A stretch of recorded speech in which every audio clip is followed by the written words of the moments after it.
Okay so we will start in 5 minutes. ठीक है ना, 4 तो बज ही गए.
Good afternoon Samyak.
Hello, everyone. I see there are more than 40 people here. So I hope you guys are doing fine. And this is the kickoff, the start of Android Study Jam sessions, which are going to be multiple.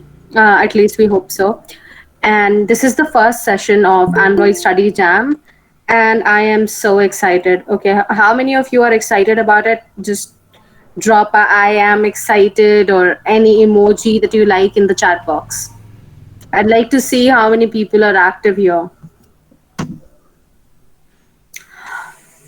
Hi Gajendra.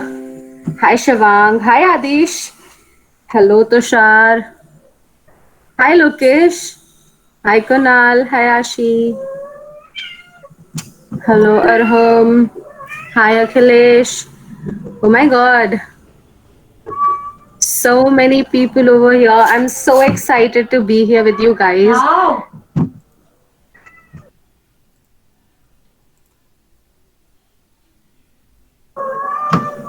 Hi Mihir, hi Arjun, hi Archie, hi Arpit. Oh my god, so many people here, and I see you guys are damn excited. So I am. Um, okay, great. So shall we start? Shall we directly dive in to the Android Study Jam sessions? By the way, yeah, I wanted to know how many of you are from first year? How many of you are from the sophomore year here?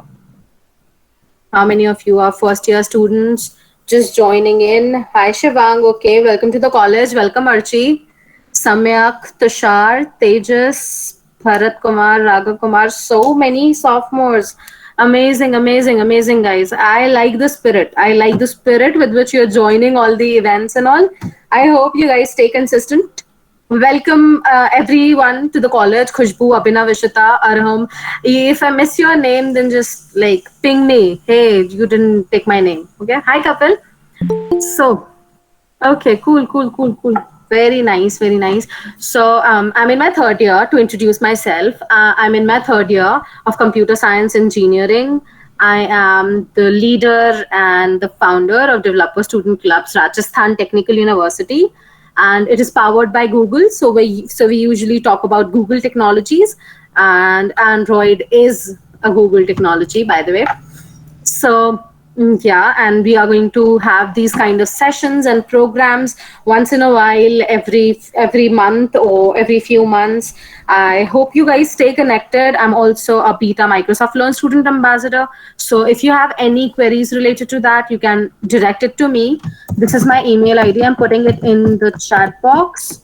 So yeah, Kotlin is a programming language, Prashar. We are going to dive into it, and amazing instructors, Faizan Heather and Shruti, who are also core team members of DSC RTU, both my amazing friends. They are going to guide you through. They're going to tell you what Kotlin is.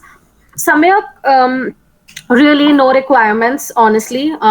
You just have to be interested in this, and that's all, really. You just have to be interested, you just have to be passionate about tech or something, and then you're good to go if you are into web dev and all, app dev, I'm sorry. Yeah, so this is my email ID if you guys want to talk or you want to share something, and this is my contact number. You guys can WhatsApp me, ping me up, but just don't call me at after 10. That's it. Okay. So I guess there are around 48 people here who have joined. So we shall start. And once again, welcome to the college, all you guys, sophomores. I hope you have a good time. I hope this pandemic gets over so we get to meet you guys face to face. Okay. So, welcome, Tejas. I will hand over the hosting department to Pradyum Dave, who is also a co-lead, amazing friend, and he is good with web dev. He's also the facilitator of Android Study Jam sessions, and all queries related to Android Study Jams have to be directed at him. But before I hand over the hosting department to him, I would like to ask you all. I am also comfortable with Hindi. अगर किसी को लगता है कि हिंदी में बात होनी चाहिए या लगता है कि हिंदी में हम लोगों को ये सेशन कराना चाहिए, तो वो अपने बता सकते हो कि हम हिंदी में कराएं या फिर अच्छा बोथ. ओके, तो we will talk in both. बार बार वी विल स्विच, कोई प्रॉब्लम नहीं है. Okay, Tushar. Cool. I'm happy that you guys are comfortable with both. Cool, Aman. Yes. So, anyone of you sophomores, just the freshers, who want to introduce themselves? Hi, Dia. I remember we had a conversation. Yeah. So, whoever wants to speak something or introduce themselves, you can just unmute yourself and you can talk. मतलब call centre join कर लिया था.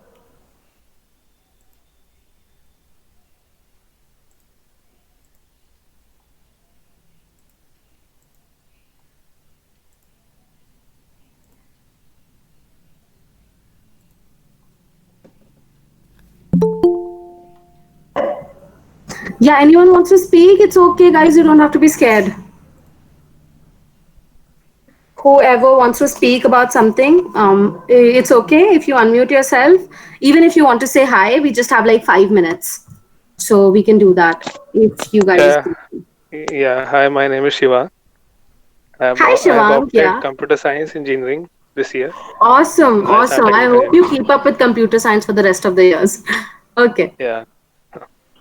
That's awesome. Where are you from? I'm from Delhi. You're from Delhi? Awesome. Yeah. Awesome. Awesome. Nice place. Cool. So, Pradyum, I'll just hand over the thing to you, and the stage is all yours. Come on. Okay, hello everyone. I'm Pradyum Dave and I am the DSC co-lead of RTU chapter, and I'm also the facilitator of the Android Study Jam. So I'm really excited to have you on board with us for the Android Study Jam, and I'll give a quick overview of what Android Study Jam is. The program is basically divided into main two tracks, or you can say the pathways. And first one is new to programming, and the second one is with a prior programming experience. So we will start with new to programming track so that everyone can be on the same page. And along with, we have some, after completion of the program, we have certificate and badges for you all, and some exciting prizes too, which are not revealed yet, but we will surely get them after the study jam is over. And moreover, you will get to learn some valuable skills that will help you with the Android. And if there are any queries or questions that you have, you can ask them in the chat box, and we will make sure that we answer them. And I'll hand over the mic and stage to Faizan Heather, and let's get started.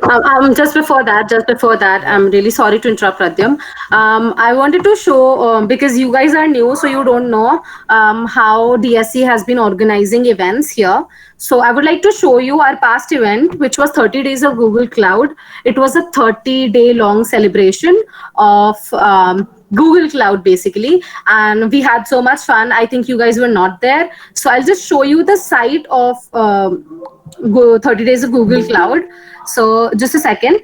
I'll share my screen. Okay, I hope it's visible.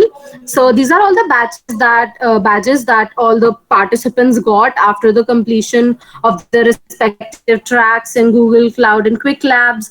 And yeah, and they also they completed that, but now they are going to avail their prizes. They just availed it. It's just ready for shipment. They will all receive it by the end of December. So these are the goodies that they got after the completion of the program: this t-shirt and the sticker pack, and these t-shirts and sticker pack. And if you complete both the tracks, you get multiple gifts. So it also works on the basis of swags. If you guys not are not familiar with the word swag is just a gift for you for doing something. So if you complete a task, you get something. So we have something for Android Study Jam sessions too, but we haven't revealed it yet. But you all are going to anyway be getting a certificate and the badges. Okay. So now Faizan, my amazing friend, but he's a junior. He's from second year. He is an awesome person. He is very excited and passionate about app development, and that's why he's our first speaker. Welcome, Faizan. Yeah. Faizan, yeah, Hello. yeah. Hi, Faizan. Okay. Hi everyone. Yeah. Shall we Am get I audible? started, Faizan? Yeah. Of course. Yes, you're perfectly audible. I hope you're audible to our audience too. So just dive right in. Start with Kotlin, whatever you have to show to everyone Okay. in the audience. Just go. Okay. So Okay, hi bye. everyone. Okay. I'm Faizan Hadar, Android co-lead at DSC RT Kota. So today we will be looking at the basics of the Kotlin, and you can use this Kotlin in your Android application development. So let me share my screen, and we are just going to the Kotlin presentation.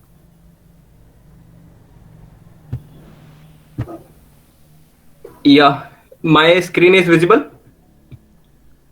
Yes, Fazan. Okay. Okay, so today we will be starting with the Kotlin. Till yet we were using Java for Android application development, but from 2017, Google made it its official language for Android application development. So let us start with Kotlin. Okay, so Kotlin is modern programming language, and it is basically inspired from Java programming in Python, Scala, C, C++, and some other languages also. And obviously, it is also object-oriented programming language. And the main feature of Kotlin is it is also functional programming. Means you can use functional concept of functional programming in this. And functional programming क्या होती है? Okay, so functional programming is a programming in which we can use functions as a variable, or we can pass functions as an argument through the functions. Even we can return the functions from the functions. So it might sound confusing, but it is very amazing concept. Okay, so let's go further. Okay, so these are the graph of Faizan, Kotlin developers. Faizan, can you explain Kotlin again in Hindi कि Kotlin है क्या? मतलब Okay. अगर मैं किसी जो नहीं जानता हो टेक्निकल उसके एस्पेक्ट्स के बारे में, तो तुम कैसे बता सकते हो कि Kotlin क्या है and what is a function? Okay okay basically Kotlin एक प्रोग्रामिंग लैंग्वेज है जो गूगल ने ही JetBrains ने बनाई है, और गूगल ने इसे एंड्रॉइड एप्लीकेशन डेवलपमेंट के लिए ऑफिशियल प्रोग्रामिंग लैंग्वेज भी बना दिया है. ये एक ऐसी प्रोग्रामिंग लैंग्वेज है जो काफी नई है. अभी 2016 में इसका पहला स्टेबल वर्जन लॉन्च हुआ है, और ये मेनली जावा से इंस्पायर्ड है, जो कि जावा भी एक प्रोग्रामिंग लैंग्वेज है.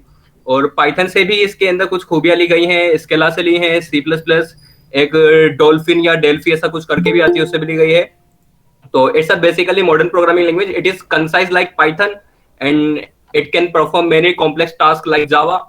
एंड इसको कोटलिन को अपन हर उस जगह पे यूज कर सकते हैं जहां पर अभी जावा यूज होती है. मतलब काफी लोग सोचते हैं कि कोटलिन सिर्फ एंड्रॉइड एप्लीकेशन डेवलपमेंट के लिए, पर ऐसा नहीं है. कोटलिन को अपन वहां पर भी यूज कर सकते हैं जहां पर भी जावा यूज होती है. ठीक है, तो बहुत सारे डेवलपर्स है around the world, they are starting using Kotlin and switching from Java to Kotlin. So it's basically programming language and nothing more than that. Okay, so ये कुछ ग्राफ है कि 2016 में करीब इतने डेवलपर्स थे कोटलिन के, फिर इसकी पॉपुलैरिटी अचानक से तेजी से बढ़ने लगी, फिर 2018 में 2.2 मिलियन हो गए, और अभी और भी काफी ज्यादा है.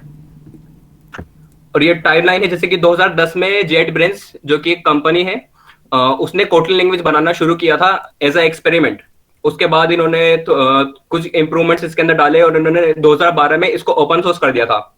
ठीक है, तो ओपन सोर्स पे भी इनको कंट्रीब्यूशंस काफी ज्यादा मिले, लैंग्वेज काफी पॉपुलर होती गई. जावा एक्चुअली जावा के कंप्यूटर है. बेसिकली अगर अपन बात करें कि कोटलिन बनाई ही क्यों, तो ये वो सब काम कर सकती है जो जावा करती है. In fact it can perform more better than Java. फिर इसका 2016 में पहला स्टेबल वर्जन लॉन्च हुआ, कोटलिन 1.0. फिर 2017 में गूगल I/O के अंदर गूगल ने इसको अपनी ऑफिशियल लैंग्वेज सपोर्ट दे दिया इसका एंड्रॉइड पर. तो अब सारी कंपनीज जो भी हैं, अभी बड़ी बड़ी स्टार्टअप्स है, कंपनीज जो सभी जावा से एंड्रॉइड कोटलिन पे स्विच करते जा रहे हैं एंड्रॉइड डेवलपमेंट के लिए. लाइक ओला, अर्बन कंपनी, स्विगी, जोमेटो, सब कोटलिन यूज करते हैं. अगर आप एंड्रॉइड एप्लीकेशन डेवलपमेंट पढ़ना चाहते हैं या फिर पढ़ने वाले हैं, तो कोटलिन आपको पढ़नी ही पड़ेगी. इनफैक्ट जब you will be live in industry, then you will be working with Kotlin. And you should also know Java. ऐसा नहीं है कोटलिन सीख ली तो जावा भूल जाए, दोनों ही काम आता है.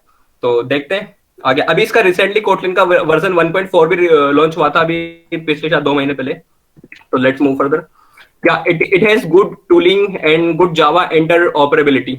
तो गुड टूलिंग का मतलब ये है कि एंड्रॉइड स्टूडियो एक IDE होती है जहां पर अपन अपनी एंड्रॉइड एप्लीकेशंस को डेवलप करते हैं. तो गूगल ने इसमें वो सभी सपोर्ट फीचर्स प्रोवाइड किए हैं जो जावा में अभी तक सपोर्ट थे. मतलब कोटलिन भी फुल्ली सपोर्टेड है आपकी एंड्रॉइड स्टूडियो पर. तो कोटलिन पे भी आप अपना डेवलपमेंट काफी बेटर कर सकते हैं, और स्पीड में भी होता है कोटलिन में। और इसकी इसका एक मेन फीचर है जावा इंटरऑपरेबिलिटी कोटलिन के अंदर। इसमें बेसिकली होता यह है कि अपन जावा के कोड से कोटलिन कोड को भी कॉल करवा सकते हैं।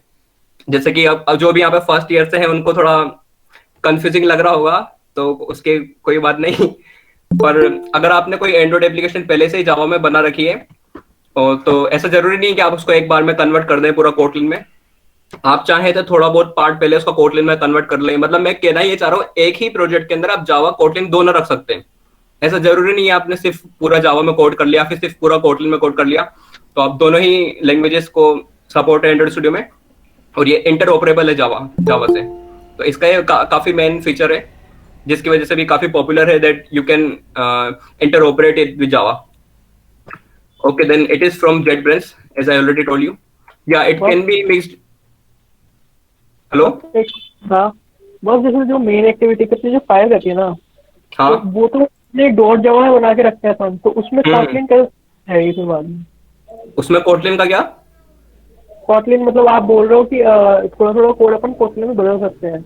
हाँ, एंड्रॉइड स्टूडियो एक्सएमएल में तो हाँ, चलो एक्सएमएल में लिखा रहेगा डॉट हाँ, हाँ, एक्सएमएल हाँ, में। हाँ, हाँ, अगर वो अपन कोटलिन पूछते हैं तो डॉट कोटलिन होती है, और अगर जावा सुनते हैं तो डॉट जावा होती है। हाँ। एक्चुअली होगा क्या, अगर आप हो सकता है आपने दूसरी कोई क्लास बना रखी हो कोटलिन में, जिसके अंदर आपने कोड कोटलिन में किया हुआ है, ठीक है। अब एक क्लास आपने बना रखी है जो जावा में आपने इसमें कोड किया हुआ है। अब आप चाह रहे हो कि कोटलिन के कोड को आप जावा के अंदर कैसे कॉल कर सके, जबकि वो डॉट जावा एक्सटेंशन में वो फाइल, यही ना? हाँ, तो आप उसको ऐसा नहीं है कि आपको उसका एक्सटेंशन चेंज करना पड़ेगा। आप जावा के कोड के अंदर ही नॉर्मली इजीली कोटलिन का कोड कॉल करवा सकते हैं। सपोज कीजिए कि डॉट कोटलिन वाले एक्सटेंशन की जो फाइल है उसके अंदर कुछ एक फंक्शन है, ठीक है। अब उस फंक्शन को आप जावा वाली फाइल में कॉल करवाना चाहते हैं, तो आप इजीली करवा सकते हैं जैसे नॉर्मल जावा में कॉल करवाते हैं। तो उसमें कोई एरर वेरर जनरेट नहीं करेगा, इजीली कोटलिन कोड कॉल हो जाएगा जावा वाली फाइल में भी। तो ओके, सो या it can be easily mixed with Java code, as I already told you. You can have Java and Kotlin both in a single project itself. It is modern and it is concise language like Python, means you can express your program with less lines of code. And it's one more important feature is it's a safe language. कौन सी class है? Hello? Okay. So इसकी एक खास बात ये भी है कि ये सेफ लैंग्वेज है। अब सेफ का मतलब क्या होता है वो अभी अपन आगे चल के देख रहे होंगे, और ये एक्सप्रेसिव है, मैंने बता ही दिया।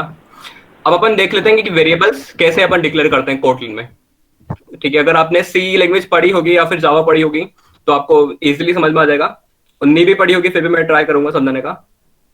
तो let's see how we can declare variables in Kotlin. Okay, so C programming में या फिर जावा में अभी तक अपन क्या करते थे, पहले अपन लिखते थे डेटा टाइप, उसके बाद वेरिएबल का नेम, और फिर उसके अंदर असाइन करवाते थे कोई भी वैल्यू को, ठीक है। अब कोटलिन के अंदर अपन क्या करते हैं, सबसे पहले कीवर्ड यूज करते हैं वेयर, ठीक है। उसके बाद वेरिएबल का नाम, फिर कोलन लगाकर अपन बताते हैं कि इसका टाइप ये होने वाला है, it can be string, int, anything. और उसके बाद अपन इसके अंदर डालते हैं वैल्यू को। और कोटलिन में एक और खास बात कि अपने को बार बार सेमीकोलन लगाना नहीं होता हर स्टेटमेंट के बाद, तो सेमीकोलन से आप बच सकते हो, ठीक है। तो सबसे पहले अभी अपन इसको कोटलिन कोड करके भी देख रहे होंगे, तो उसकी दिक्कत नहीं है, अभी अपन कोड करके मैं दिखा दूंगा। सबसे पहले वेर कीवर्ड यूज करना है, फिर वेरिएबल का नाम, फिर उसका डेटा टाइप, फिर उसके अंदर वैल्यू डालनी है, ठीक है। अब अपने पास दो टाइप के कीवर्ड होते हैं, वेर और एक val. Okay, so what's the difference between var and val? Var is stands for variable and val is basically stand for value. So difference क्या है, अगर आपने वेर वेरिएबल के अंदर कोई वैल्यू को असाइन कर दिया है तो उसको आप बाद में चेंज भी कर सकते हैं। Means it's like a variable, okay, it's a variable, you can change your value further after, okay, but if you have assigned value in val variable, then it can't be changed further, you can't change it further, okay। एक बार assign हो गई तो हो गई, उसके बाद वो change नहीं होगी। अब कोटलिन में एक और बढ़िया फीचर होता है कि जो भी अपन डेटा टाइप यहाँ पे लिख रहे हैं कोलन के बाद, इसको अपन ओमिट कर सकते हैं, मतलब इसको अपन हटा सकते हैं। ओमिट होने के बाद ये कुछ इस तरीके से बन जाएगा, सिर्फ कीवर्ड का नाम लिखना है, उसके बाद वेरिएबल का नाम, और उसके बाद कंटेंट डालना है उसके अंदर, ठीक है। तो मैं एक बार आपको कोड करके बता देता हूँ वेरिएबल्स को अपन कैसे बनाएंगे। तो कोड करने के लिए मैं आज यूज कर रहा हूँ Kotlin playground. It's basically online compiler by JetBrains. तो अगर आपको बेसिक कोटलिन प्रैक्टिस करनी है तो यहाँ पर आके कर सकते हैं। Okay so here we go, let me remove it. Okay so मैं कह रहा था कि वेरिएबल्स अपन कैसे बना सकते हैं। तो वेरिएबल बनाने के लिए कुछ नहीं, सिर्फ सिर्फ पहले एक वेर कीवर्ड यूज करेंगे और वेरिएबल का नाम रख लेंगे, लेट्स से नेम। ठीक है, फिर उसके बाद अब देखो उसका टाइप बताना होता है कि किस टाइप का होने वाला है। तो ये होगा स्ट्रिंग टाइप का। ठीक है, और उसके बाद अपन इसके अंदर डलवाते हैं कुछ भी value, let's say RTU। Okay, अब अगर आपको उसके बाद आप इसको प्रिंट करना चाहते हैं तो सिर्फ अपने को फंक्शन यूज करना पड़ता है प्रिंट ln। ओके, और उसके अंदर आप डायरेक्ट वेरिएबल पास करवा सकते हो। ठीक है, और अब इसको एक बार रन करके देख लेते हैं। ओके, RTU इसने प्रिंट कर दिया। तो प्रिंट करने के लिए अपने पास कोटलिन में प्रिंट ln होता है। अगर आपको चाहिए कि प्रिंट करने के बाद आपका कर्सर नेक्स्ट लाइन पर आ जाए तो आप ln लगा सकते हो, नहीं तो आप ln को ओमिट कर सकते हो। ठीक है, मैंने लगा दिया। और एक बात और बता रहा हूं मैं, कोटलिन के अंदर आप यहाँ पे देख रहे होंगे, यहाँ पे कोई क्लास नहीं है। ये जो मेन फंक्शन है ये कोई सी भी क्लास के अंदर नहीं है। It is defined at top level. Means Kotlin में ये भी है कि अगर आपको फंक्शन यूज करना है तो जरूरी नहीं है आप उसको क्लास के अंदर ही बनाएंगे। जावा के अंदर एक्चुअली अपने को फंक्शन को क्लास के अंदर बनाना पड़ता है, उसके बाद अपन उसको यूज कर पाते हैं। ठीक है, तो कोटलिन पर आप टॉप लेवल पे भी फंक्शन डिफाइन कर सकते हैं, क्लास के अंदर बनाना उनको जरूरी नहीं है। ठीक है, अब मैं एक बार वेल बता देता हूँ वेल कैसे काम करता है। वेल कीवर्ड से बना हुआ वेरिएबल। ओके, इसके अंदर अगर मैं वापस बाद में वैल्यू को चेंज करवा दूंगा, लाइक नेम के अंदर मैंने डाल दिया कोटा। ओके, अब मैं प्रिंट करके देखता हूँ इसको एक बार क्या आउटपुट आता है। So it is printing quota. ठीक है, because it was a variable of var.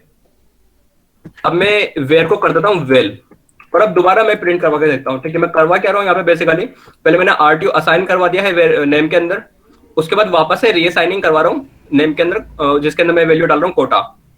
अब देखते हैं ये प्रिंट करता है कि नहीं करता। Val can not be reassigned, it is generating error and telling us that val can not be रीअसाइंड।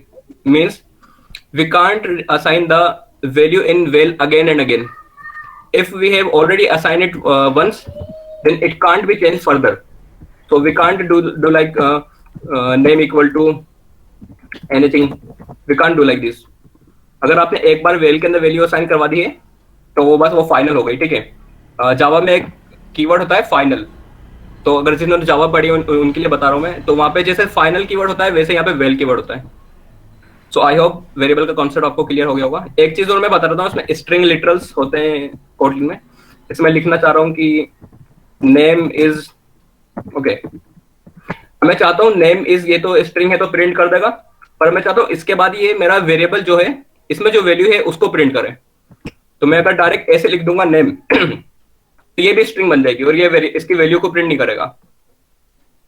देखो नेम इज बन गया नेम, पर आप चाहते हो इसके अंदर ये एज अ वेरिएबल ट्रीट हो और इसके अंदर जो वैल्यू हो उसी को प्रिंट करें, तो इसके आगे अपन लगाएंगे $। ओके, अब अपन देखते हैं क्या प्रिंट करता है। तो अब प्रिंट कर रहा है नेम इज RTU। ठीक है, तो अगर आप स्ट्रिंग के अंदर आप चाहते हो कि कोई आपको वेरिएबल को वेरिएबल की तरह ही ट्रीट करे कंपाइलर, तो उसके आगे आपको लगाना होगा $। तो ये भी मैंने आपको बता दिया। सो अब आगे बढ़ते हैं, आगे क्या है देखते हैं।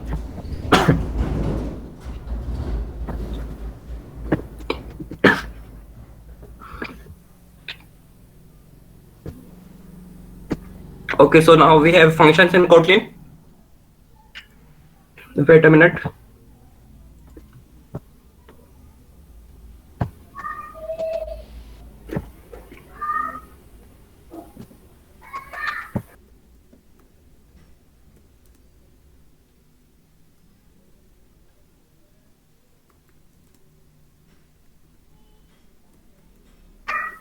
Okay, sorry for break. सो अब देखते हैं कोटलिन में फंक्शन कैसे बनाते हैं। ठीक है, तो जो बिगिनर्स हैं उनको एक बार मैं इंट्रोडक्शन दे देता हूं कि फंक्शन होता क्या है। Basically function is a piece of code that can be used again and again. Okay, so ये फंक्शन है। अब कोटलिन में फंक्शन का सिंटेक्स थोड़ा सा अलग होता है जावा या फिर अपने सी के मुकाबले। तो कोटलिन में अपन सबसे पहले कीवर्ड यूज करते हैं फन, उसके बाद फंक्शन का नाम, और उसके बाद इसके अंदर आर्ग्यूमेंट में से वैल्यू पास करते हैं, जैसे ए ऑफ टाइप इंट, जैसे मैंने बताया यहाँ पे टाइप स्पेसिफाई करने के लिए अपन कोलन लगाते हैं, फिर comma B of type int. ठीक है, अब फंक्शन का जो रिटर्न टाइप होता है वो सी या जावा के अंदर अपन इधर लिख रहे होते हैं फंक्शन के नाम के पहले, ठीक है। पर कोटलिन के अंदर रिटर्न टाइप भी इसके बाद दिखते हैं, बिल्कुल एंड में, लास्ट में। और रिटर्न टाइप भी इसमें ऐसे लिखते हैं कोलन और उसके बाद रिटर्न टाइप, जो भी इसका टाइप होगा, ठीक है। जैसे फंक्शन है तो ये प्रिंट एलन, ये दो आर्ग्यूमेंट लेता है ए एंड बी, और उनका सम को रिटर्न कर देता है, ए और बी को प्लस करेगा और ये रिटर्न कर देगा, ठीक है। एक बार बता देता हूं मैं आपको फंक्शन कोड करके। Okay, so here we are, let me make a function. So function use करने के लिए, बनाने के लिए सबसे पहले फन कीवर्ड यूज करेंगे, उसके बाद फंक्शन का नाम लाइक सम, और ये दो आर्ग्यूमेंट लेगा, a of type int comma B of type int. उसके बाद वापस टाइप, रिटर्न टाइप इसका इधर डिफाइन करेंगे अपन, जो कि होने वाला है इस केस में इंट ही। और उसके बाद फंक्शन की body,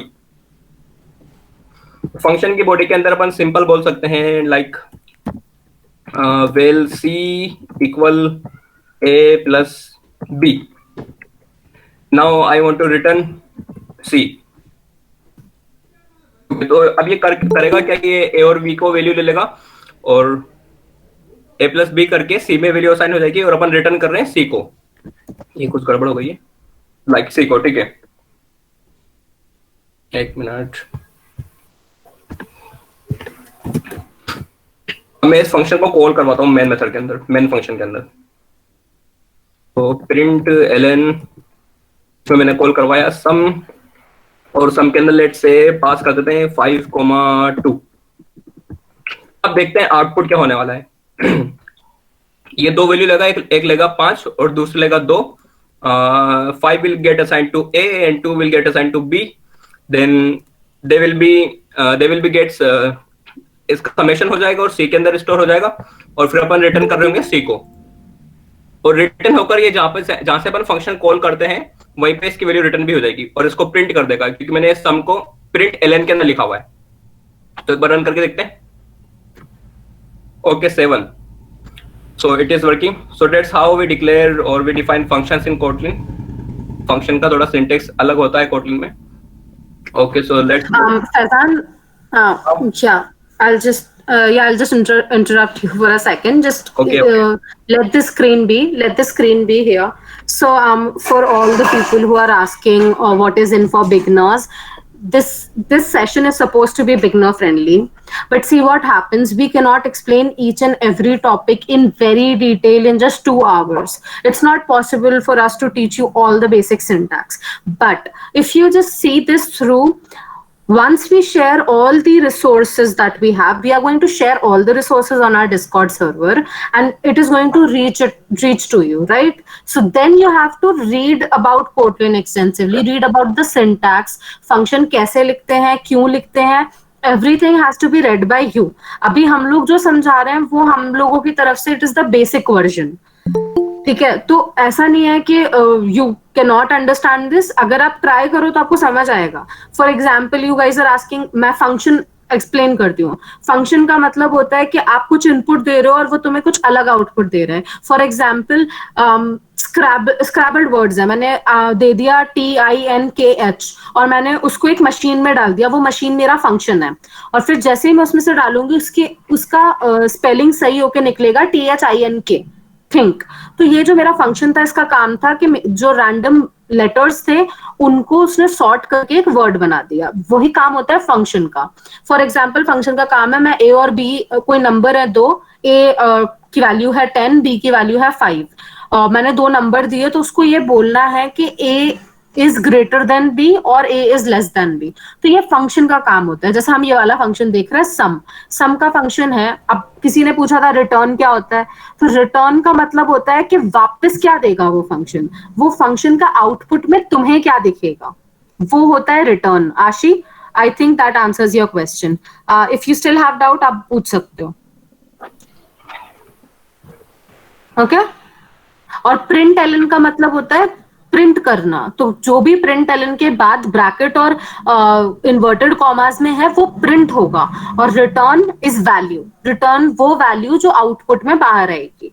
and it is okay to ask question, you should ask question. I am so happy that Ashi asked a question, and all the people who are asking questions, I am really proud of you guys. That's really nice step towards learning, then only you are going to learn. Awesome. मेन तो तेजस, जब भी हम लोग कोई भी function, जैसे कोई प्रोग्राम होता है, प्रोग्राम का एक बेसिक स्ट्रक्चर है, एक बॉडी है. जब तुम लेटर लिखते हो तो तुम ऊपर लिखते हो रिस्पेक्टेड सर, डेट लिखते हो, सब्जेक्ट लिखते हो, वो तुम वैसे ही क्यों लिखते हो? सब्जेक्ट बाद में, बॉडी पहले क्यों नहीं? या फिर तुम्हारा नाम बाद में, तुम्हारा नाम पहले और रिसीवर का नाम बाद में क्यों नहीं? वो एक सिंटैक्स है, फिक्स है, राइट? वैसे ही प्रोग्राम का सिंटैक्स फिक्स होता है. तो तुम जब भी कुछ लिखते हो उसके अंदर मेन जो फंक्शन होता है ना, मेन का मतलब क्या हुआ? मेन. मेन मतलब it is main inverted commas में, मतलब this is what is going to be return, this run. पहली बार जब भी कोई फंक्शन रन होता है तो सबसे पहले मेन रन होता है. एटलीस्ट कोटलिन के लिए ये बात ट्रू है, ठीक है? और जब भी प्रोग्राम स्टार्ट होगा ना कंपाइल होना, कंपाइल होने का क्या मतलब होता है? अगर तुम्हें मैं एक पेपर पकड़ा दूं तो तुम कहाँ से पढ़ना स्टार्ट करोगे? From the very top. तुम बीच में से थोड़ी पढ़ना स्टार्ट करोगे. वैसे जब भी कोई कंपाइल होता है प्रोग्राम या रन होता है तो वो स्टार्ट होता है फ्रॉम द वेरी स्टार्ट. कहाँ पे है उसका स्टार्ट? उसका स्टार्ट मेन में है. मेन के पहले कुछ भी हो प्रोग्राम को मतलब नहीं है, प्रोग्राम जाएगा पहले मेन के अंदर, तो वो मेन से कंपाइल करना स्टार्ट करता है. This is the way it happens. Okay, Tejas. Awesome. You can continue, Faizan. Thank you, guys. Please ask questions. Awesome. Okay. So, am I audible? Yes, Hello? Faizan, you are perfectly audible. Awesome. Okay. Yeah. Okay. So now we will be looking at some things which are present in Android. So if you are not from Android development, अगर मतलब आपने थोड़ा बहुत Android नहीं किया होगा तो हो सकता है ये चीज आपको समझ में नहीं आए, पर ये मैंने स्लाइड में इसलिए रखी क्योंकि मैं ताकि समझा सकूं कि कोटलिन कैसे कंसाइज है, Android के लिए कोटलिन क्यों बढ़िया है. ठीक है, तो अगर बिगिनर हो तो आपको ये शायद समझ में ना आए, फिर भी देख लेते हैं, कोशिश कीजिएगा. तो कोटलिन में एक क्लास होती है जिसे अपन बोलते हैं मॉडल क्लास. ओके, अब मॉडल क्लास के अंदर अपने को वेरिएबल्स डिफाइन करने होते हैं, उसमें कंस्ट्रक्टर भी होता है, उसमें काफी सारे मेथड्स यानी कि फंक्शंस होते हैं काफी सारे, उसमें गेटर्स एंड सेटर्स जिन्हें अपन बोलते हैं. कुछ एक्स्ट्रा मेथड्स भी होते हैं उसके अंदर, जैसे इक्वल्स मेथड हो गया, टू स्ट्रिंग हो गया. ठीक है, तो ऐसे करके उसके अंदर करीबन 2-3 पेज का कोड हो जाता है अपनी एंड्रॉइड के अंदर मॉडल क्लास के अंदर. तो वो सब 2-3 पेज का कोड जो कि एंड्रॉइड में होता है, अगर अपन कोड करते हैं जावा के अंदर, वो सब रिप्लेस हो जाता है सिर्फ एक लाइन के कोड से. अगर आप कोड कर रहे हो कोटलिन के अंदर, तो एंड्रॉइड के अंदर अगर आप कोड कर रहे हो और आप यूज कर रहे हो Kotlin, so then you can replace all those code which are present in Java which is of 2 to 3 pages, and it can be replaced with a single line in Kotlin. Okay, और खास बात ये है कि वो जो 2-3 method जो extra होते हैं, जैसे कि मैंने बताया था, जैसे एक इक्वल्स होता है, एक हैश कोड होता है, एक टू स्ट्रिंग होता है. ठीक है, ये सब कोड भी इसमें ऑटो जनरेटेड हो जाते हैं, और गेटर्स एंड सेटर्स सब कुछ इसमें हो जाता है. मैं थोड़ा सा एक्सप्लेन करने वाला हूं वैसे क्लासेस को अपन कैसे डिफाइन करते हैं, पर यह है कि अगर आपको किसी भी क्लास को अपनी मॉडल क्लास बनाना है एंड्रॉइड के अंदर, तो आपको एक कीवर्ड यूज करना होगा, data keyword. If you will not use it then it will not generate this extra methods. Okay, so specifically in for Android in model class we use data keyword before the class keyword. Okay, अब एक चीज और मैं बता रहा हूँ, जैसे constructor. अब ये हो सकता है बिगिनर को ये कंस्ट्रक्टर वाली चीज समझ में नहीं आए. जैसे जावा या फिर सी में या फिर C++ में कंस्ट्रक्टर अपन बनाते हैं कुछ इस तरीके से. ये वाला पार्ट.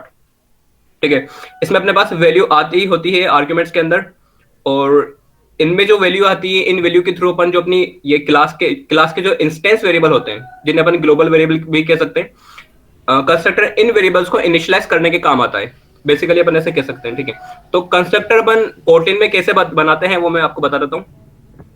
कोटलिन में ऐसा कुछ अपने को खास करना नहीं होता कि एक्स्ट्रा अपने को कुछ कोड लिखना है कंस्ट्रक्टर के लिए.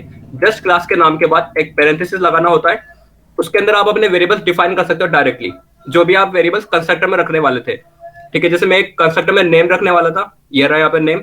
ठीक है, और एक इंट टाइप का एक एज रखने वाला था, उसको मैंने क्लास के नाम के बाद पैरेंथेसिस यूज किया, और वहीं पे ही name of type string val age of type int. बस इतना करने से ऑटोमेटिक कंस्ट्रक्टर जनरेट हो गया. मतलब कोटलिन में यही है बस कंस्ट्रक्टर. ठीक है, तो ये आपकी कंसाइजनेस बढ़ा देता है. ओके, तो आगे चलते हैं. अब ये कोड है वैसे लिखा हुआ कोटलिन के अंदर है, पर ये जावा वाली स्टाइल में लिखा हुआ है जो अपनी ट्रेडिशनल स्टाइल होती है। अब इसको अपन कंसाइज करते करते कुछ ऐसा बना देंगे। ये जावा वाली स्टाइल में कोड है जो कि लिखा हुआ कोटलिन में ही है, और ये Faizan, हाँ 1 second. Can you please explain the public-private thing again? Okay okay Okay. Okay okay. तो अपने पास एक्चुअली एक्सेस मॉडिफायर बोलते हैं इनको। एक होता है पब्लिक, होता है एक प्राइवेट होता है, डिफॉल्ट भी होते हैं, प्रोटेक्टेड भी होते हैं, वैसे तो बहुत सारे कुछ कुछ होते हैं, पर पब्लिक और प्राइवेट मैं आपको बता देता हूँ। अगर आपने किसी भी क्लास को या फिर वेरिएबल को या फिर फंक्शन को पब्लिक कर दिया है, इसका मतलब है आप उसको एक्सेस कर सकते हैं कहीं से भी। आपके प्रोजेक्ट के अंदर अगर आप कुछ डेवलपमेंट कर रहे हैं या फिर नहीं भी कर रहे हैं, एक क्लास में से दूसरी क्लास को भी आप किसी फंक्शन को कॉल करवा सकते हैं, ठीक है। मतलब उसका एक्सेस होता है ग्लोबल, आप उसको कहीं से भी कॉल करवा सकते हो, ठीक है। और अगर आप फैजान, हाँ फैजान क्या एक्चुअली क्या हो रहा है इसके अंदर, लोगों को समझ नहीं आ रहा। 3 जनों ने तो बोल दिया, बट आई नो बाकियों को भी समझ नहीं आ रहा जिनको प्रायर प्रोग्रामिंग एक्सपीरियंस नहीं है। तो हम एक काम कर सकते हैं क्या, मतलब हम ये वाला पोर्शन स्किप कर सकते हैं क्या, हम बाद में बता देंगे क्योंकि ये बहुत एडवांस लेवल है। यहाँ तक तो हमें भी पहुंचने में बहुत टाइम लगा था। मुझे लगता है एक सेशन के अंदर इन लोग को नहीं आएगा, नहीं आया, ठीक है। तो तुषार, आशीष, आशीष सबको नहीं आ रहा, तो कोई प्रॉब्लम नहीं है, ये अच्छी बात है। नहीं समझ आ रहा तो यू आर नॉर्मल, अगर सब समझ आ रहा है तो you are having Einstein brain, वो बहुत ही ऊंची बात होगी, हम तुम्हें कुछ नहीं पढ़ा सकते। फिर पॉइंट ये है नहीं आना चाहिए। Very good Payonidhi, this is okay, कोई प्रॉब्लम नहीं है, अच्छी बात है। नहीं आ रहा तो हम लोग तुम लोगों से कंटेंट शेयर करेंगे। इस पॉइंट तक आने में तुम्हें कुछ टाइम लगेगा, but you will eventually reach this point, okay. तो हम लोग ये वाला पार्ट स्किप करते हैं फैजान, क्योंकि मतलब पता नहीं लग रहा, you are scaring them. So we'll go to the next topic, okay? Okay. Actually ये वाला वैसे मैं सिर्फ उन्हीं को समझा रहा था जिन्होंने थोड़ा बहुत एंड्रॉइड किया हुआ है, जैसे मैंने स्टार्टिंग में बोला भी था। तो खैर, तो we can skip it, कोई प्रॉब्लम नहीं। Okay, let's go. Okay, so here we are now. तो एक फंक्शन है अपडेट वेदर, इसका नाम है। ये एक वेरिएबल इसमें बना दिया है डिग्रीज, जो कि है इंट टाइप का। ये एक आर्गुमेंट ले रहा है। इसको जब भी ये फंक्शन को कॉल अपन करेंगे तब इसके अंदर एक अपन को वैल्यू पास करनी होगी जो कि डिग्री के अंदर आ जाएगी। फिर इस फंक्शन के अंदर अपन ने दो वेरिएबल बनाए हुए हैं। एक है डिस्क्रिप्शन जो कि है स्ट्रिंग टाइप का, और दूसरा है कलर जो कि है कलर टाइप का। अब अगर आप बिगिनर होंगे तो आपको कंफ्यूजन हो जाएगा कि ये कलर कौन सा टाइप होता है, ठीक है। तो अभी आप बस एज्यूम कर लो कि एक टाइप है अपन ने बना रखा है, ठीक है। बाकी जब आप आगे बढ़ेंगे तो आपको ऑटोमेटिक समझ आ जाएगा। हाँ, What is an argument? Can you explain? Okay, argument is like जब अपन फंक्शन कॉल करते हैं कुछ भी, function is like a machine which takes something in input and generates something in output. So वो जो भी इनपुट होता है वो अपने को आर्ग्यूमेंट के थ्रू देना होता है। जब भी अपन फंक्शन को कॉल करेंगे, कॉल करते वक्त ही अपन उसके अंदर कुछ वैल्यू पास कर देंगे और वो वैल्यू यहाँ पर आके कैच हो जाएगी। ये जो वेरिएबल है डिग्री, डज दिस मीन के जो आर्ग्यूमेंट है वही इनपुट है? क्या जो आर्ग्यूमेंट है वही इनपुट है ना? या ये जो आर्ग्यूमेंट है यही इसका इनपुट होगा। ओके, सो फंक्शन के अंदर अपने पास अभी दो वेरिएबल है, डिस्क्रिप्शन है, एक कलर है, ठीक है। अब ये इफ एल्स ब्लॉक भी होते हैं। वैसे इफ एल्स ब्लॉक सब मैं इनको बता रहा हूँ जो यहाँ पर बिल्कुल नए हैं प्रोग्रामिंग में। तो इसके अंदर इफ एल्स ब्लॉक होता है। अगर ये डिग्रीज की कंडीशन सेटिस्फाई हो जाती है, यहाँ पर अपने को कंडीशन लिखनी होती है, तो ये वाला ब्लॉक चल जाता है, ठीक है। अगर ये कंडीशन सेटिस्फाई नहीं हो पाती है तो अपन फिर चले जाते हैं एल्स ब्लॉक के अंदर, और एल्स के अंदर भी यहाँ पे एक और कंडीशन लगाई हुई इफ। फिर उसके वापस वैसा ही सीन चल रहा है कि अगर ये वाली कंडीशन सक्सेस हो जाती है तो ये वाला ब्लॉक चल जाएगा, otherwise we will go in else block. Okay, so now see if we are getting some value in degrees, okay, and assume if degrees is less than 5, okay, then this block will get executed। और फिर जो जैसे description एक variable है, अगर ये block चलेगा तो अपन ने क्या किया हुआ है यहाँ पर कि कोल्ड एक वैल्यू है जिसको अपन ने असाइन करवा दिया है डिस्क्रिप्शन में, और उसी तरह से सेम एक वैल्यू है ब्लू जिसको अपन असाइन करवा दिया है कलर वेरिएबल में, ठीक है। अब अगर डिग्रीज की वैल्यू 5 से ज्यादा होती है पर 23 से कम है तो फिर ये वाला ब्लॉक चल जाएगा आपका, ठीक है। और यहाँ पर आने पर अपने माइल्ड असाइन करवाया हुआ है डिस्क्रिप्शन में और ऑरेंज असाइन करवा दिया है कलर में। और अगर डिग्री की वैल्यू 5 से कम भी नहीं है, 23 से कम भी नहीं है, इनसे भी ज्यादा है, तब फिर एल्स ब्लॉक चलेगा लास्ट वाला। यहाँ पर आने के बाद अपन ने बोला हुआ है कि हॉट असाइन हो जाए डिस्क्रिप्शन में और रेड असाइन हो जाए कलर में। अब अपन देखेंगे कि ये एक्चुअली जावा स्टाइल में कोड लिखा हुआ है।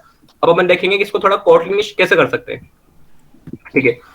तो बेसिकली अपन ये कोटलिंग स्टाइल में कर दिया थोड़ा बहुत। अब बेसिकली अपन ने यहाँ पर किया क्या, ये जो वेरिएबल्स के नाम थे जैसे डिस्क्रिप्शन और कलर, अपने को यहाँ पे बार बार यूज करना पड़ रहा था इन्हें, बार बार डिस्क्रिप्शन कलर, हर ब्लॉक में डिस्क्रिप्शन और कलर। तो अपन ने इसको रिप्लेस कर दिया एक पेयर से। ओके, यहाँ पर अपन ने डिफाइन कर दिया pair of two variables in which one is description of type string and other is colour of type colour.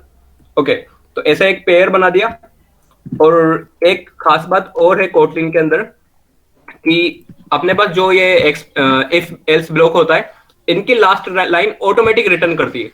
जो भी आप लिख दो कि लास्ट लाइन के अंदर, वो चीज ऑटोमेटिक रिटर्न भी होती है। तो इसका बेनिफिट क्या होगा, इसका बेनिफिट ये है कि आप इफ ब्लॉक को किसी भी वेरिएबल के अंदर असाइन भी करवा सकते हो।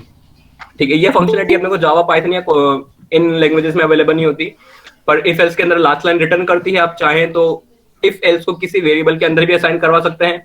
ठीक है, तो यहाँ पर अपन ने वही किया हुआ है। देखो, एक वेरिएबल बनाया, it's basically a pair of two variable, और इसके अंदर अपन ने असाइन करवा रखा है इस पूरे इफ एल्स ब्लॉक को। ठीक है, अब इस इफ एल्स ब्लॉक में से कुछ ना कुछ रिटर्न होके आएगा, और इसमें से जो रिटर्न हो रहा है वो भी एक पेयर है।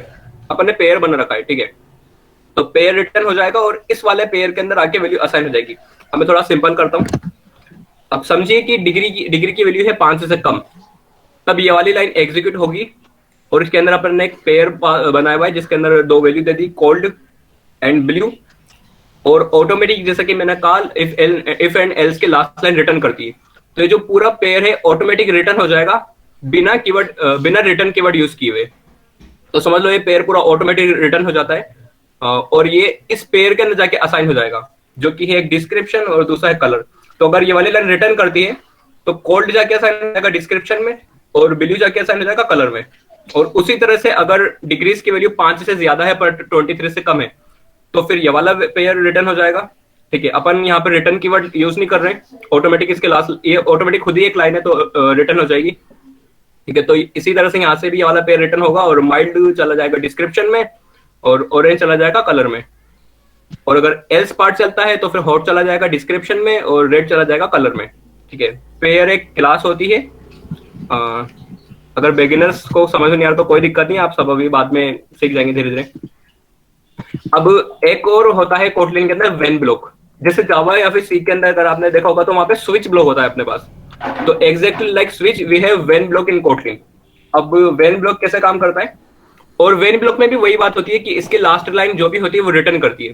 जैसे अपने पास स्विच केस होता है, स्विच ब्लॉक होता है, उसके अंदर अपन केसेस डिफाइन कर देते हैं, और हर केस की लास्ट लाइन रिटर्न करती है। कुछ कोटलिन के अंदर कुछ ना कुछ चीज रिटर्न करती है, जो भी अपन लिख देंगे लास्ट लाइन में वो चीज रिटर्न भी हो जाएगी। ठीक है, तो अपन ने ये जो इफ एल्स से काफी सारे इफ एल्स, जब भी आप लोगों को दिखे कि इफ एल्स यहाँ पर नेस्टिंग हो रही है, actually basically it's a nesting of if else block. तो जब भी आपको लगे कि यहाँ पर इफ एल्स 2-3 बार आ गया है, तो आप सिंपली उसको व्हेन से रिप्लेस कर सकते हैं। तो मैंने यहाँ पर बस वही किया कि ये व्हेन ब्लॉक यूज कर रहा हूँ, और जैसे स्विच में होता है अपन यहाँ पे केस अपना लिख देते हैं, और केस के बाद जो भी कोड होता है केस के अंदर का वो एग्जीक्यूट हो जाता है। ठीक है, तो मैंने यहाँ पे केस डिफाइन किया हुआ है, if degrees is less than 5 then this code will get executed. और अपन स्विच के अंदर अपन यहाँ पर कोलन लगाते हैं, कोटलिन के अंदर अपने को यहाँ पे एरो लगाना होता है। ठीक है, थोड़ा अच्छा लगता है दिखने में एरो। ठीक है, अगर डिग्रीज की वैल्यू 5 से ज्यादा होती है बट 23 से कम है, तो ये वाला पेयर चल जाएगा, और ये वैल्यू रिटर्न हो जाएगी, और रिटर्न होने के बाद असाइन हो जाएगी यहाँ पर। माइल्ड चला जाएगा डिस्क्रिप्शन में, और ऑरेंज चला जाएगा कलर में। ठीक है, और व्हेन ब्लॉक के अंदर अपने पास एल्स केस भी होता है। जैसे स्विच केस के अंदर अपने पास एक होता है डिफॉल्ट, सारे केसेस के बाद एक लास्ट में होता है डिफॉल्ट। तो सेम डिफॉल्ट की जगह पर अपने पास यहाँ पर एल्स होता है कोटलिन के अंदर। तो अगर दोनों ही केस सेटिस्फाई नहीं हो पाते हैं, तब ये वाला लाइन चलेगा, और यहाँ से पेयर रिटर्न हो जाएगा जिसके अंदर पहली वैल्यू है हॉट, दूसरी वैल्यू है रेड, और ये जाके असाइन हो जाएगी यहाँ पर। अब आपने एक चीज और देखी होगी कि यहाँ पर अपन ने बोल रखा था description of type string and colour of type colour. So जैसा कि मैंने कहा था अपन टाइप्स को ओमिट भी कर सकते हैं कोटलिन के अंदर। जैसे मैंने यहाँ से इसका टाइप हटा दिया, कलर का भी टाइप हटा दिया। ठीक है, अब ओमिट करने के बाद हो क्या रहा है, कंपाइलर को कैसे पता लग रहा है कि ये वेरिएबल अपने को इस पर्टिकुलर टाइप का बनाना है या फिर इस वेरिएबल को इस पर्टिकुलर टाइप का बनाना है। तो एक्चुअली हो क्या रहा है, जिस टाइप का कंटेंट वेरिएबल के अंदर होता है या फिर वेरिएबल के अंदर कहीं से आ रहा होता है जिस टाइप का कंटेंट, कंपाइलर उस वेरिएबल को उसी टाइप का बना देता है। समझे, जैसे कि अपने पास पेयर रिटर्न हो रहा था जिसके अंदर पहली वैल्यू थी स्ट्रिंग टाइप की, तो कंपाइलर डिस्क्रिप्शन को ऑटोमेटिकली स्ट्रिंग टाइप का बना देगा। अब दूसरी वैल्यू थी ब्लू थी जो कि थी कलर टाइप की, तो इस वेरिएबल को कंपाइलर ऑटोमेटिक कलर टाइप का बना देगा। ठीक है, तो देखते हैं। यहाँ पे जो कलर है वो यूजर डिफाइंड थोड़ी ना, प्री डिफाइंड ये शायद मतलब कौन सा टाइप है? एक्चुअली ये कलर को आप कलर यूजर डिफाइंड भी हो सकता है, प्री डिफाइंड भी हो सकता है। एंड्रॉइड के अंदर स्पेसिफिकली अगर अपन बात करें तो वहाँ पे प्री डिफाइंड ऑलरेडी एक क्लास होती है कलर। ठीक है, पर अगर आप एंड्रॉइड की बात नहीं कर रहे हो तो आप खुद से भी एक क्लास डिफाइन कर सकते हो कलर नाम की। नहीं, एक्चुअली यहाँ पे जैसे एंड्रॉइड में अपन को वो कोड डालना पड़ता था ना, हैशटैग और दिस हाँ। किसी का वहाँ पे एक्चुअली डायरेक्ट अपन ने ब्लू डाल दिया तो चाहे ब्लू ही कर देगा सीधा, या ऑरेंज डाल दिया तो ऑरेंज ही कर देगा, आप समझ हाँ बिल्कुल, अगर आप डायरेक्ट ब्लू डाल रहे हो तो ये ब्लू ही करेगा, ऑरेंज डाल रहे हो तो ये ऑरेंज ही करेगा। ये हैश कोड नहीं लेगा, वो जो आप बोल रहे हो ना हैश कोड डालते हैं, वो ये हैश कोड नहीं लेगा। बेसिकली एंड्रॉइड की अगर अपन बात करें तो बैकग्राउंड में जो है ब्लू ऑरेंज, बैकग्राउंड में इंट टाइप की ही वैल्यू होती है। अब ये थोड़ा बिगिनर्स के लिए थोड़ा कॉम्प्लेक्स हो जाएगा, पर अगर आपको पता हो तो ये बैकग्राउंड में इंट टाइप की ही वैल्यू होती है, स्टैटिक इंट होती है। ठीक है, तो वही जाके इसमें असाइन हो जाती है डायरेक्ट। ठीक है, तो आप देख सकते हैं अपने पास ये कोड था जो कि जावा स्टाइल में है, उसको अपन ने कंसाइज करके कर दिया है कोटलिन स्टाइल में, तो थोड़ा कंसाइजनेस बढ़ गई है यहाँ पर। ठीक है, तो ये कोटलिन का फीचर है भाई कि पाइथन से इंस्पायर्ड है, ये कंसाइजनेस आपकी बढ़ा देती है, डेवलपमेंट फास्ट कर देती है। ठीक है, अब देखते हैं next topic which is Kotlin is safe language. अब what is made by safe language, let's see. तो नलेबल टाइप्स इन कोटलिन, अब ये वाला पार्ट शायद बिगिनर्स को थोड़ा समझ में नहीं आएगा, पर मैंने इसको रखा है क्योंकि ये कोटलिन की मेन फीचर है कोटलिन का ये वाला, स्पेशली ये एंड्रॉइड डेवलपर्स के लिए ही ये वाला फीचर है जो लोग डेवलपमेंट करते हैं। ठीक है, तो बिगिनर्स को अगर समझ में नहीं आया तो कोई दिक्कत नहीं है, ये वाला जो टॉपिक है बिगिनर्स के लिए है भी नहीं वैसे। ठीक है, पर फिर भी ट्राई करना समझ में आने का। तो मान लीजिए आपने एक वेरिएबल डिक्लेयर कर दिया है वेल टाइप से, उसका नाम है नेम और वो है एक स्ट्रिंग टाइप का कोटलिन के अंदर। ठीक है, अब आप उसके अंदर चाहते हैं कि मैं नल असाइन कर दूं, तो नल असाइन होगा नहीं, वो आपका जो कंपाइलर होगा वहीं पे आपको एरर दे देगा। ठीक है, अब अगर आपको चाहते हो कि नहीं पर मैं तो नल ही असाइन करना चाहता हूं, मेरे को जरूरत पड़ रही है मैं नल ही असाइन करूं, तो आपको उस डेटा टाइप के आगे लगाना होगा एक question mark. It is called nullability operator in Kotlin. अब ये क्वेश्चन मार्क लगाने से होगा क्या, मैं आपको बताता हूँ। जैसे कोटलिन में आप जब भी एक वेरिएबल को डिक्लेयर करेंगे तो वो by default non null type का होगा।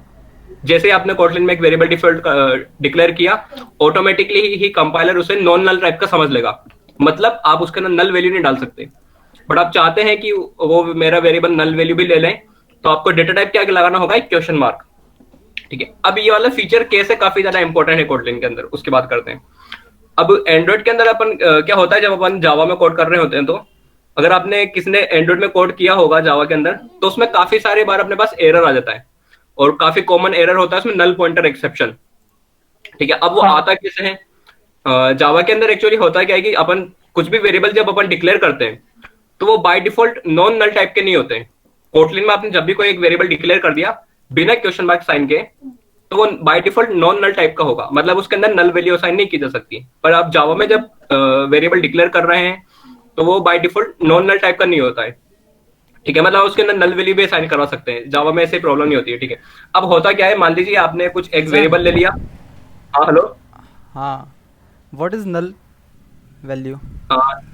नल is basically nothing, like when we like अगर अपने पास जैसे कुछ वैल्यू, जैसे एक वेरिएबल है इंट टाइप का, ठीक है, आप उसके अंदर 5-6 कुछ भी इंट टाइप की वैल्यू डाल सकते हैं, पर आप चाहते हैं कि इस ये वेरिएबल जो है इनिशियलाइज ही ना हो, मतलब इसमें कोई भी वैल्यू नहीं डालनी अपने को, बस इसको ऐसे खाली डिक्लेयर करके छोड़ना है, तो आप उस जगह पर आप डाल सकते हैं नल। ठीक है, इसका मतलब है कि वेरिएबल में कुछ भी नहीं पड़ा है, वेरिएबल खाली है, इट इज नल। ठीक है, नाम से ही पता लग रहा है इट इज नल। ठीक है, तो अपन बात कर रहे थे नल पॉइंटर एक्सेप्शन जावा में, एंड्रॉइड में कैसे जनरेट हो जाता है जब जावा में अपन कोड करते हैं। तो जावा में जब अपन कोड कर रहे होते हैं एंड्रॉइड के अंदर, अगर आपने कोई एक वेरिएबल डिक्लेयर कर दिया जावा के अंदर, ठीक है, तो कई बार अपने को नल पॉइंटर एक्सेप्शन जनरेट हो जाता है। अब वो कैसे होता है, मान लीजिए आपने कोई एक वेरिएबल एक खाली वेरिएबल डिक्लेयर कर दिया है और उसमें गलती से कहीं ना कहीं से है ना एक वैल्यू असाइन हो गई थी नल बाय मिस्टेक। ठीक है, या फिर हो सकता है आपकी वैल्यू कहीं ना कहीं से आ रही है, इंटरनेट से कहीं आ रही है, या फिर कोई फायरबेस से आ रही है, या फिर कोई एपीआई आप कॉल कर रहे हो उसके थ्रू आपके पास कहीं वैल्यू आ रही है इंटरनेट के थ्रू, ठीक है। अब बाई चांस मान लीजिए आपके पास वो वैल्यू आ जाती है नल, मतलब कुछ भी नहीं आया, तो जावा में क्या होगा, वो वेरिएबल उस नल वैल्यू को भी ले लेगा, मतलब वेरिएबल एक डिक्लेयर हो जाएगा जिसके अंदर कुछ भी नहीं होगा, ठीक है।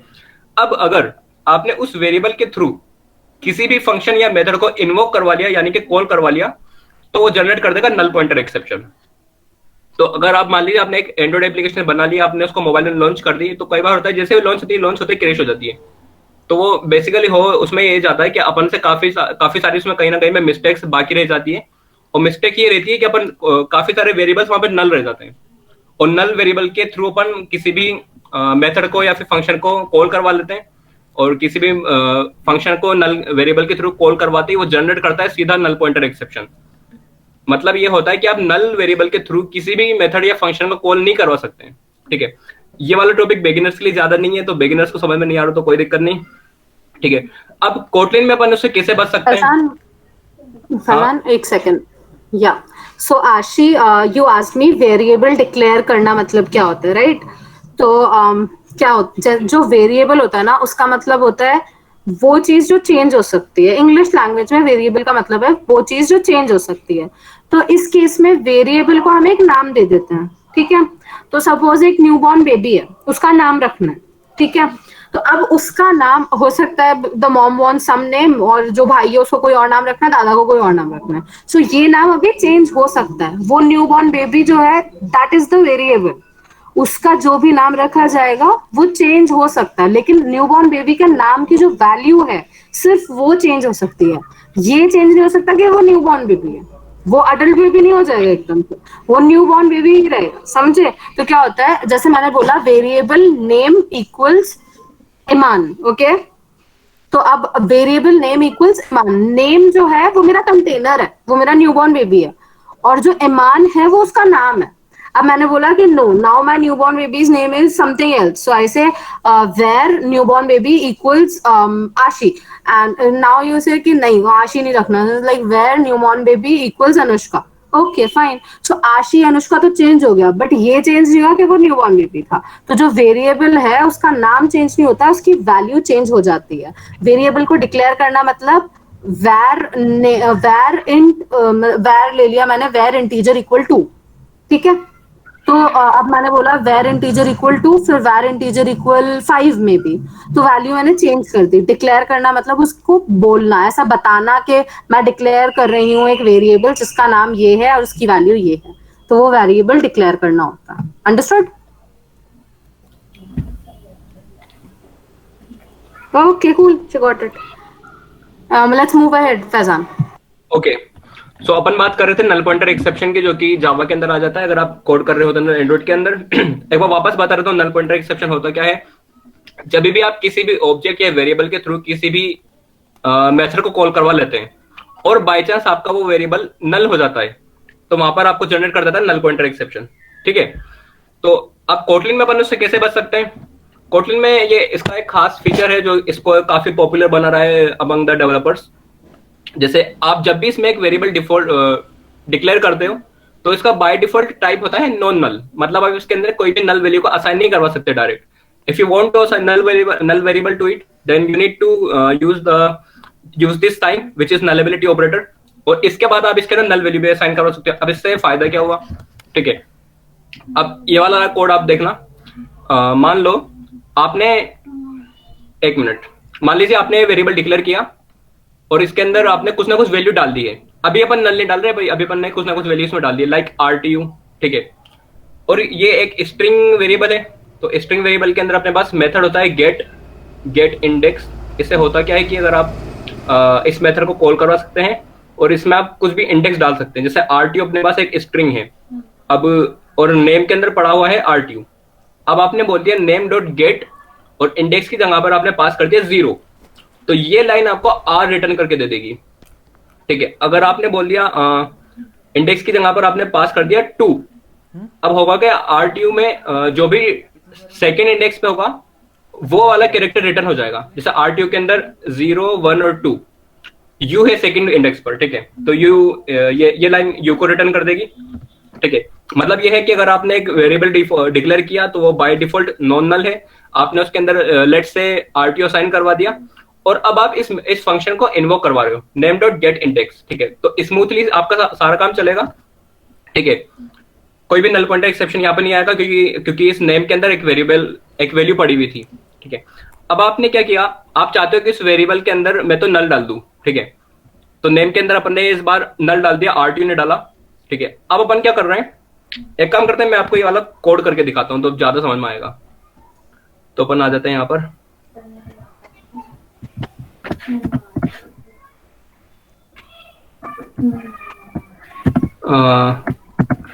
Let me declare a variable name, ठीक है, इसके अंदर मैं लेट्स से कुछ लिख देता हूँ आरटीयू, ठीक है। अब अपने पास एक ये स्ट्रिंग है नेम, तो अपने पास एक मेथड होता है स्ट्रिंग के अंदर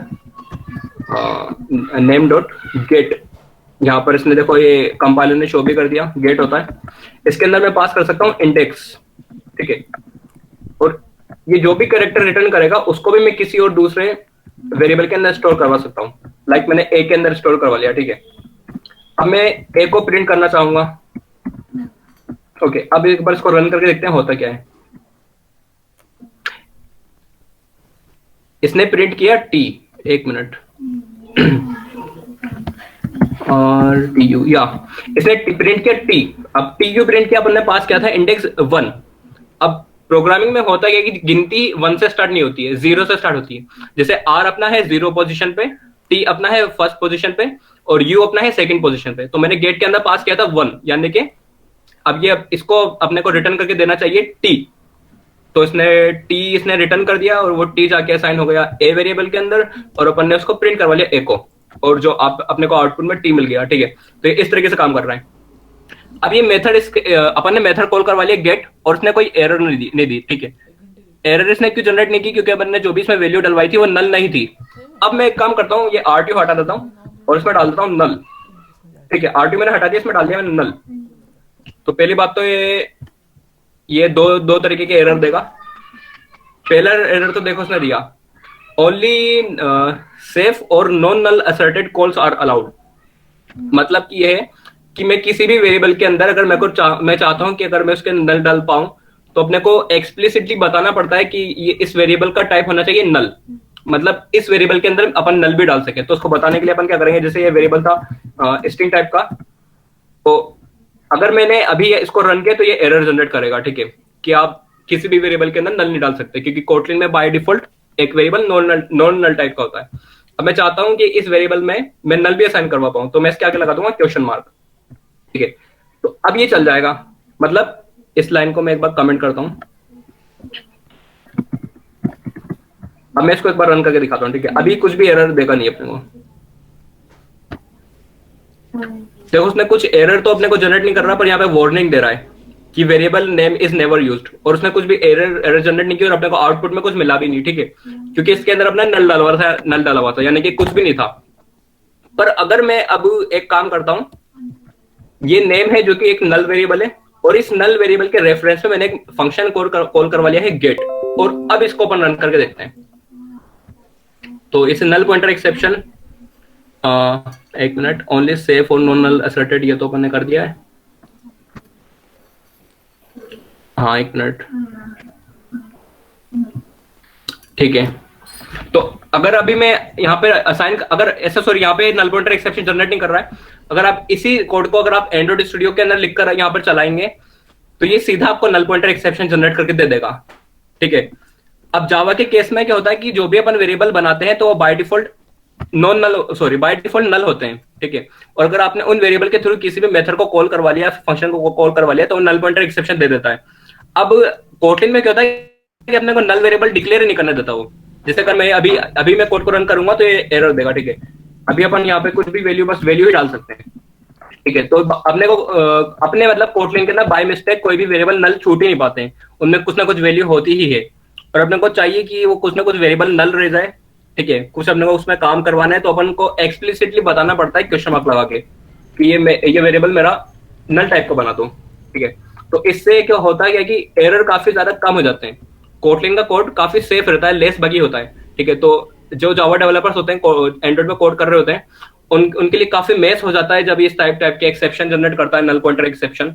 तो कोटलिन इस प्रॉब्लम को इस तरीके से दूर कर देती है, ठीक है। बाय डिफॉल्ट जो भी वेरिएबल डिक्लेयर होगा वो नॉन नल टाइप का होगा, ठीक है। तो आई होप आपको समझ में आया होगा। बिगिनर्स को हो सकता है वाला समझ में नहीं आया हो। खैर अपन आगे बढ़ते हैं इसमें। अब एक और चीज होती है, लेट मी यूज पॉइंटर, या मान लीजिए Fazan, yeah, due to the number of beginners being more and the time being less, we are cutting this short. So we'll take one Okay. more topic and then Shruti is going to start. Okay? Okay. So you continue Yeah. and take one more अब ये- topic and explain the basic thing to them. I think Yeah. nullable वाला बहुत मतलब ज्यादा थोड़ा सा advance हो जाएगा, तो अपन को जो भी तुम्हारे पास एक अगला जो भी बेसिक टॉपिक है वो एक्सप्लेन कर दो. या ये So that- actually last topic है, ये वाला लास्ट ओके, है। ठीक है, कंटिन्यू जल्दी करके वो अपन उससे स्टार्ट. ओके, ये वाला बेसिक है, अगर आप बिगिनर होंगे तब भी आपको समझ में आ जाएगा। जब भी कोई वेरिएबल होता है और अपन उस वेरिएबल के रेफरेंस में कोई मेथड कॉल करवाते हैं, ठीक है, तो अपन एक बार है ना उसको चेक करवाते हैं कि कहीं ये वेरिएबल नल तो नहीं है। तो उसको अपन चेक करवाते हैं this is not equal to null, ठीक है। जैसे अपन ने यहाँ पे एक वेरिएबल डिक्लेयर किया हुआ है एस ऑफ टाइप स्ट्रिंग, ठीक है। अब अपन ने यहाँ पर चेक किया हुआ है कि एस नल तो नहीं है। अगर ये नल ना हो तभी वैल्यू रिटर्न करना, ठीक है। अब कोटलिन में इसको एक लाइन का कोड अपन कर सकते हैं, ठीक है। एक बार मैं वापस बताता हूँ ये कैसे काम कर रहा है। अपन ने एक डिक्लेयर कर दिया वेरिएबल, ठीक है, क्वेश्चन मार्क लगा दिया उसके आगे, यानी कि इसके अंदर नल वैल्यू जा सकती है, ठीक है। अब अपन यहाँ पे चेक कर रहे हैं, अगर ये नल ना हो तभी ये वाला मेथड कॉल करवाना, तभी ये वाली लाइन चलवाना, ठीक है। तब कोटलिनिश अगर स्टाइल में अपन इसको कर देंगे तो ये ऐसा हो जाएगा, वो ये जो था चेकिंग ये कुछ इस तरीके से कन्वर्ट हो जाएगी। यहाँ पर आपको क्वेश्चन मार्क लगाना होगा, इसका मतलब ही ये है कि ये एस नल ना होगा तभी ये गेट मेथड को कॉल करेगा। अपन मेथड या जावा मेथड या फंक्शन कुछ भी बोल सकते हैं, ठीक है। जावा में फंक्शन को मेथड बोलते हैं, कोटलिन में फंक्शन ही बोलते हैं। तो एस जब नल ना हो तभी ये वाला फंक्शन कॉल हो, इसका मतलब ये है। तो ये वाला जो भी कोड था इसको अपन एक बार में रिप्लेस कर सकते हैं इससे, ठीक है। ये भी कोटलिन के अंदर फीचर है। तो करीबन ये लास्ट टॉपिक था, तो आगे बढ़ते हैं। एक्सप्रेसिव है, जैसे मैंने आपको बता दिया, you can express your program in less line of code, ठीक है। तो ये जैसे kotlin.org एक वेबसाइट है, अभी अपन कोड भी इसी वेबसाइट पे कर रहे थे, अभी मैं एक बार वापस बता दूंगा। और अगर आपको कोटलिन में ज्यादा ही डीप जाना है तो एक कोर्सरा पे कोर्स भी है, आप इसे भी ले सकते हैं, ठीक है। Okay, so that's all from my side, have a nice Kotlin. एक बार मैं आपको एक्सप्लेन कर देता हूँ। यहाँ से आप सारा कोड कर सकते हैं, बेसिक कोड, ठीक है। अब यहीं पे एग्जांपल्स में अगर आप जाएंगे तो आपको यहाँ पे काफी सारे टॉपिक मिलेंगे सेल्फ एक्सप्लेनेटरी, ठीक है। आप इनको खुद से भी समझ सकते हैं। इंट्रोडक्शन पर आएंगे तो पूरा यहाँ पर हो जाएगा, ठीक है। और ये काफी ज्यादा ऑर्गेनाइज वे में इन्होंने यहाँ पे समझाया हुआ है, ठीक है। जैसे नल सेफ्टी फीचर यहाँ पे इन्होंने समझाया हुआ है, अगर आपको दिक्कत आई हो तो वापस देख सकते हो। मैं एक टॉपिक रह गया लूप, वो मैं आपको एक बार बता देता हूँ। कंट्रोल फ्लो के अंदर होगा वो, ये रहा। जावा या फिर सी के अंदर अपन लूप बनाते हैं, फॉर लूप। तो अपन एक मिनट में कोड ही करके दिखा देता हूँ ये वाला। देखो मैं आपको बता रहा हूँ कि फॉर लूप अपन कोटलिन में कैसे बनाए, ठीक है। Hi Faizan, what is a loop? Loop basically एक अपने पास बॉडी होती है, एक ब्लॉक होता है। अगर अपन ने उसके अंदर कोई सा भी कोड लिख दिया है और अपन चाहते हैं कि वो कोड लेट से 10 बार चले, तो अपने को एक्चुअली करना क्या पड़ रहा है, बार बार वो 10 बार कोड लिखना नहीं पड़ रहा। एक बार अपन ने लूप के अंदर डाल दिया तो ऑटोमेटिक वो 10 बार एग्जीक्यूट कर देगा, ठीक है। अपन चाहते हैं 1 लाख बार चले, तो अपन कंडीशन वहां पे दे देंगे कि 1 लाख बार मैं इस ब्लॉक को चलवाना चाहता हूँ, तो वो कोड को ऑटोमेटिक 1 लाख बार चलवा देगा, ठीक है। तो देखते हैं लूप कैसे बनाते हैं कोटलिन में। तो फॉर, ठीक है, इसके बाद में लेट से भाई, उसके बाद अपन एक कीवर्ड यूज करते हैं इन, ठीक है। उसके बाद लेट से इन 0 2 5, ओके। और इसके बाद मैं क्या कर रहा हूँ, प्रिंट करवा दे रहा हूँ खुद आई को ही। अब इससे होगा क्या कि मैंने इसमें एक लाइन लिखी हुई प्रिंट ln I, ठीक है। Fazan, why are there 2 periods between 0 to 5? हाँ, वो मैं बता रहा हूँ बस। एक्चुअली कोटलिन में एक कॉन्सेप्ट होता है रेंजेस का, मैंने यहाँ पे रेंज डिफाइन की हुई है कि आई को एग्जीक्यूट करवाना, ये इस फॉर लूप को एग्जीक्यूट करवाना है 0 से 5 तक, ठीक है। मतलब आई की वैल्यू, इनिशियल आई की वैल्यू जो होगी वो होगी 0, और फाइनल जो आई की वैल्यू होगी वो होगी 5। मतलब ये कोड 0 1 2 3 4 5 पूरा 0 से 5 तक चलेगा। और मैंने बाद में करवा दिया, इसमें प्रिंट करवा दिया आई को, तो ये हर बार आई को साथ में प्रिंट भी करता जाएगा, ठीक है। अब अगर आप सी होती तो इस कुछ इस तरीके से आप इस चीज को डिफाइन कर रहे होते हैं, int I assign 0 semicolon I is less than equal to 5 semicolon I plus plus, ये आप काम कर रहे होते हैं सी या जावा में, ठीक है।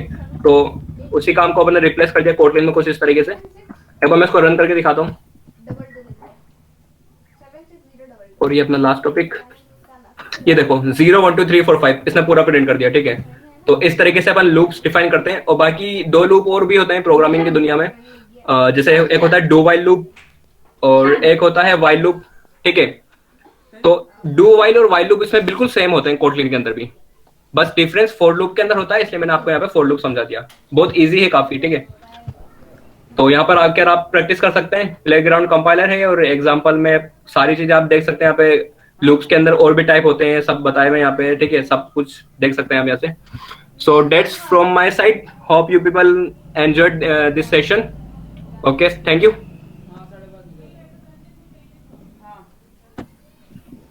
Thank you so much, Fazan.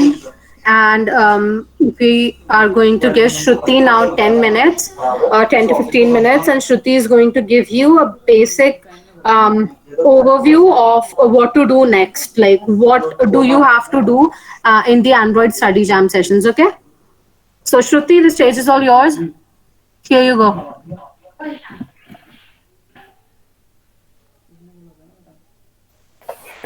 Hello, Iman. Hello, everyone. Is my voice audible? Yes, Shruti, you are perfectly And is audible. my screen visible? Yeah. Okay. So I'll start with the basic overview of our Android Study Jam. So this is the page of Android Study Jam. Should I share the link, Iman? Don't worry, Pratyam is posting the link in the chat box. Don't worry, we'll post the link. Yeah, you just continue. So, okay. So this is Android Study Jam has 2 tracks. The first track is for those who are completely new for programming, and the second track is for those who have prior programming experience. And in each track, there are some units. So this is the beginner track, and it has 2 units, and in each unit there are some badges which we will earn after completing these tracks. So let's explore these badges. Okay, so in the unit 1 there are 4 badges, and so I'm showing you how on the first badge. You'll have to complete one by one. All right. Okay. So this badge, in this badge, there are some videos and some code labs. You can watch the videos later, and there I'll show you the code lab, which is write your first program in Kotlin. So Shruti, we have to complete the code labs, right? Yes, you'll have to complete the code labs. Okay. You'll have to complete the videos too, actually, but I'm not showing it right now. Okay. Okay, so this is the first video, and you can just play it here, but I'm not playing it right now. I'm just going to skip for the code lab, and you can click on the take code lab. Okay, so in the code lab there is a very explained content. They are also even telling you what you need, what you will learn, what you will build, and we only need a browser and internet access on our computer. There's nothing else we need for this code lab. When you read all the content, you can go to the next page. Here we are. They are giving us the link of the Kotlin playground, which is this Kotlin playground that Faizan has been using. You can use this playground for your practice. Okay, so they are showing this program. You can print. You can even copy this program and run there.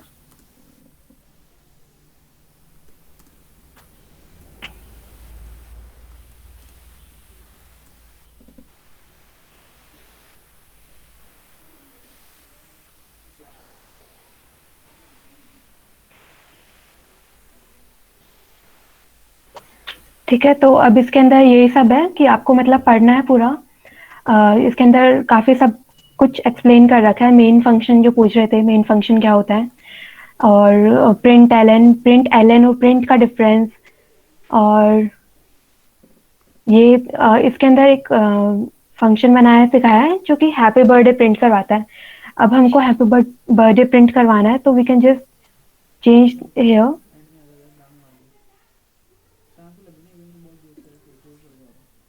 like this, and it will print happy birthday. One Okay, more thing, so अगर आप yes. If you have to complete all the labs to be eligible for The badge, yeah. badges Actually, and yeah. these labs. One second. It will show you this badges if you will when you will earn them, and it will also show you the progress you have made. One second.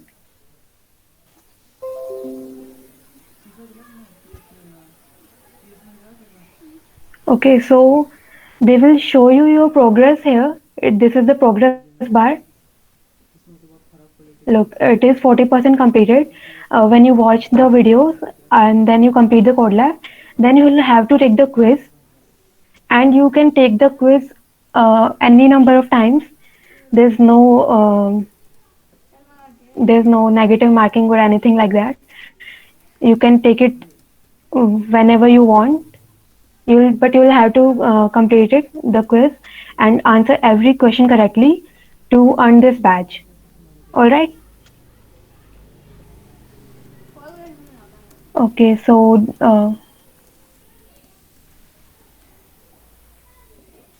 you can do the labs as per your convenience, Abhinav. और इसलिए time limit है 20। Shruti, I'm going to present for a second because वो शायद skip हो गया थोड़ा सा, तो मैं एक बार present करके एक बार site दिखा देती हूँ so that people know where they have to do all these tasks. ठीक है, एक बार मैं वापस कर देती हूँ. Okay.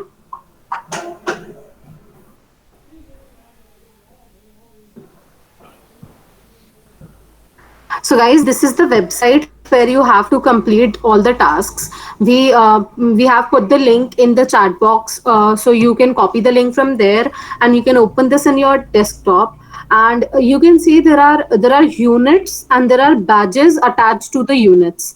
So you have got the whole December and half of January to complete all these courses for the sessions to complete.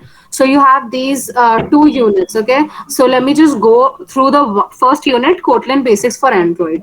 ये जो site है, this is the place where you have to complete all the tasks, ठीक है? तो जो Kotlin Basics for Android है, उसके अंदर you can see there are like 4 chapters you can consider. तो इसके अंदर 3 activities है. ये सारी activities once you complete, you have completed unit 1. And once you complete 3 activities, you get this badge. Once you complete these 4 activities, you get this badge. So you have to gain these badges by completing these tasks under each one of them. For example, Android Basics, by the end of this unit, you'd be pretty familiar with everything about basics of Kotlin.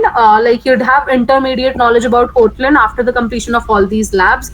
यही purpose है Android Study Jam sessions का, to make you super familiar with Kotlin and app development. तो यहाँ पर तुम code lab ले सकते हो, यहाँ पर फिर से तुम्हें कोड लैब लेनी है. तो ये जो 5 एक्टिविटीज है लास्ट वाली, उसके अंदर सब में कोड लैब्स हैं. इट डिपेंड्स कि आपका क्विज होगा कि कोड लैब होगी या वीडियो होगी. For example, this is the video, you can skip these but you have to take the quiz to get the badges. Okay, ये बहुत इंपॉर्टेंट है कि हमें बार बार बैजेस के लिए ये करना पड़ेगा. And then you can share your badges using hashtag Android Study Jam Sessions, DSCRTU. You can use your own hashtags. So this is where you have to complete. It is developer.android.com courses and you'll be here. Pathways Android Basics. Okay, तो हम लोग ये link डाल दिया. And but still, if you guys face any problem, you can ping us on WhatsApp, and then you can also ask on the Discord server. I would encourage you to initiate conversation in the Discord server. किसी भी तरीके की problem है, we are ready to solve your problems regarding this also, Android study jams also. So your queries are welcome. ठीक है, so make sure कि तुम questions पूछो. I like the people who ask questions because those are the people who really have interest in things. So I'm proud. And those who are not asking क्योंकि उन्हें लग रहा है कि people are going to judge you and all, we are not judging you, promise. We're not going to judge you. Yes, I can share link to Discord. I can share link to Discord. Samyak, I'm going to do that. Now I'm again going to give it to Shruti. Shruti, please take over from here.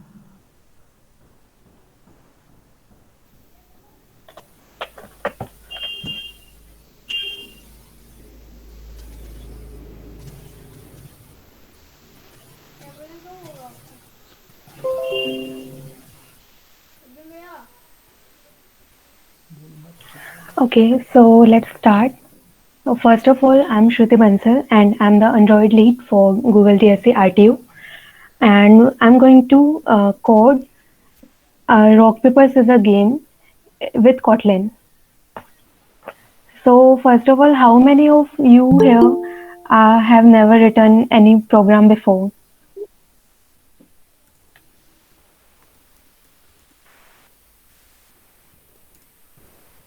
Okay, I'll try to explain things as basic as possible.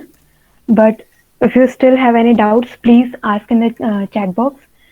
And I think everyone knows the rules for Rock Paper Scissors. It is a game.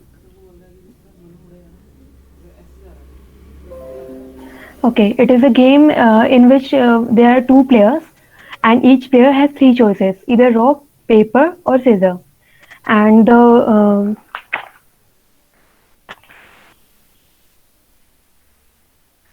the winner, we can let me just show you by playing the game. This is an online version. So yeah, if I choose the rock actually beats the scissor, and the scissor beats the paper, and paper beats the rock. All right. So these are the three rules for this game. And let me start with the code. Okay. So first of all, we need what we're doing in this program is we're playing with the computer. Okay. So should I explain more in Hindi? Yeah, Shruti. Okay ठीक है. तो हम लोग actually क्या कर रहे हैं, हम लोग एक गेम ऐसा बना रहे हैं जिसके अंदर यूजर जो है वो कंप्यूटर के साथ खेल रहा है रॉक पेपर सीजर. ठीक है. तो उसके लिए सबसे पहले हमको वेरिएबल डिक्लेयर करने पड़ेंगे. तो हम दो वेरिएबल डिक्लेयर करेंगे. एक जो यूजर की चॉइस होगी उसका हमने नाम दिया है पी चॉइस. ओके. एंड वो हो सकते हैं या तो आर रॉक के लिए, पी पेपर के लिए, और एस सीजर्स के लिए. और जो कंप्यूटर की चॉइस होगी वो हम एक फंक्शन के थ्रू कैलकुलेट करेंगे जो कि एक कंप्लीटली रैंडम फंक्शन होगा. ऑलराइट. तो हम मेन फंक्शन सबसे पहले मेन फंक्शन इंपॉर्टेंट हो रहा है. मेन फंक्शन एक ऐसा फंक्शन है जो हम लोग का जो कंपाइलर है, कंपाइलर क्या होता है,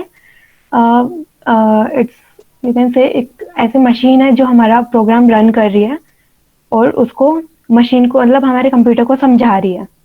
ओके.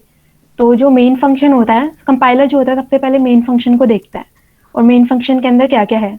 तो मेन फंक्शन के अंदर हम दो वेरिएबल डिक्लेयर किए हैं, एक पर्सन की चॉइस के लिए और एक कंप्यूटर की चॉइस के लिए. और यहाँ पे जो CHAR कैर लिखा है इसका मतलब ये है कि ये जो दोनों वेरिएबल्स हैं वो कैरेक्टर टाइप के होंगे.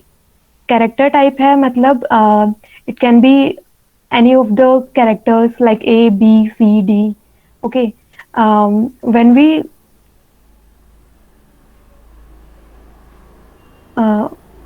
one second just.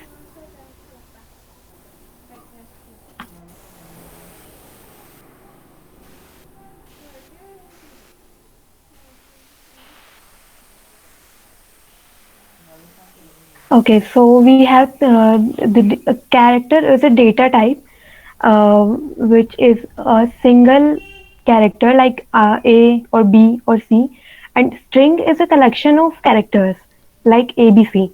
Okay, so we are मतलब हम लोगों ने एक और वेरिएबल डिक्लेयर किया है जिसका नाम है चॉइसेस, और ये है एक स्ट्रिंग है, और पी चॉइस जो है वो कैरेक्टर है, और सी चॉइस जो है वो भी एक कैरेक्टर है.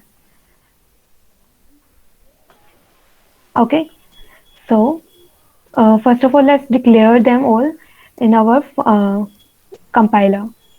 This I am using the intelligent ID, जो कि मतलब जेटब्रेन्स का ये आईडी है. ठीक है, तो ये हमारा मेन फंक्शन है. इसके अंदर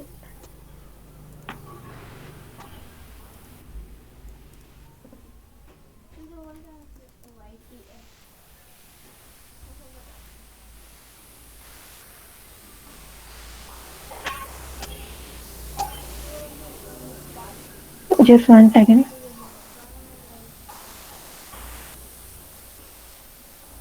Oh, sorry. Yes. So this is a small code I'm running. Okay, so इसके अंदर क्या किया, सबसे पहले प्रिंट एलन जो कि प्रिंट करता है जो भी इसके अंदर हो, डबल कोट्स के अंदर हम प्रिंट करवाते हैं.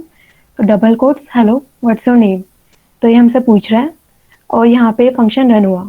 ठीक है, उसके बाद रीड लाइन फंक्शन जो है वो यूजर से इनपुट लेता है, और उसको जो भी यूजर ने इनपुट करेगा ना वो इसको नेम के अंदर डाल देगा.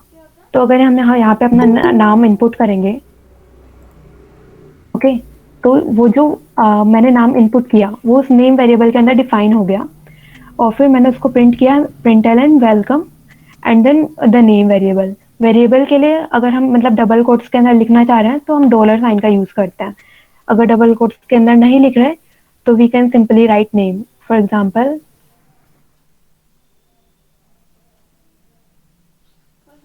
Like this.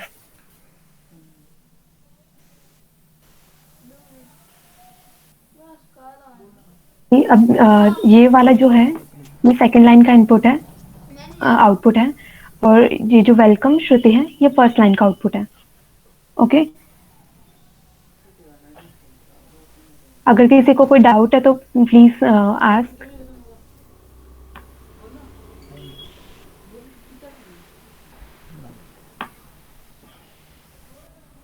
सबसे पहले यहाँ पे हम लोग अपने वेरिएबल डिफाइन कर लेते हैं जो कि है पी चॉइस, जो कि कैरेक्टर टाइप का है, और एक वेरिएबल है सी choice.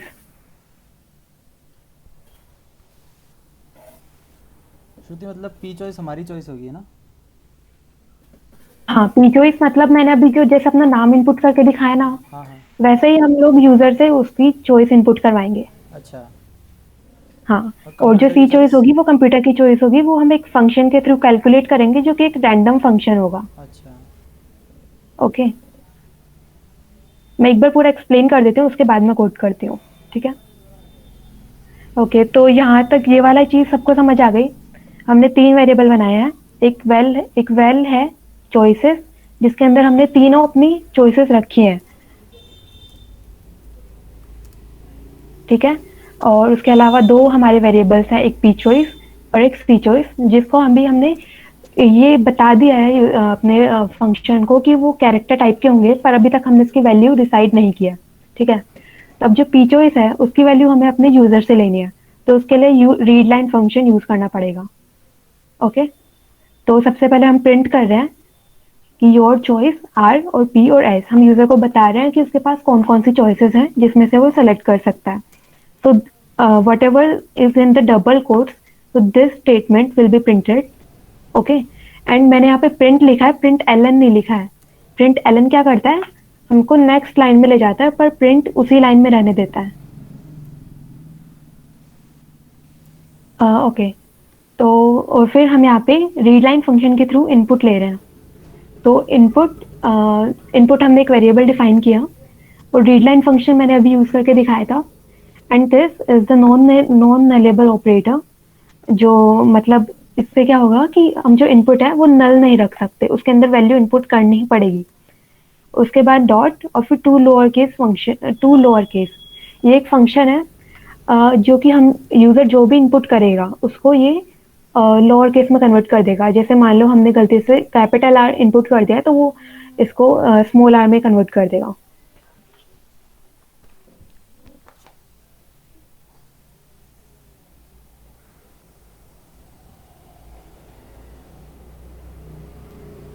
Let me show you this one.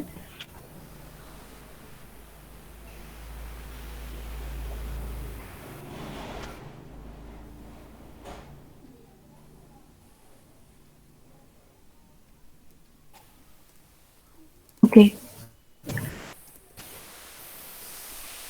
तो अब देखो हमने यहाँ पे ये लिखा था, दो मैंने वेरिएबल डिफाइन किए, उसके बाद यहाँ पे प्रिंट आ गया नीचे योर चॉइस आर और प्योर एस, तो ये यहाँ पे आ गया। उसके बाद वी कैन टाइप और choice here, for example my choice is rock. तो यहाँ पे रॉक इनपुट के अंदर चला गया और फिर उस प्रिंट फंक्शन ने इनपुट जो था वो प्रिंट कर दिया। किसी को कोई डाउट है अभी तक इसके अंदर?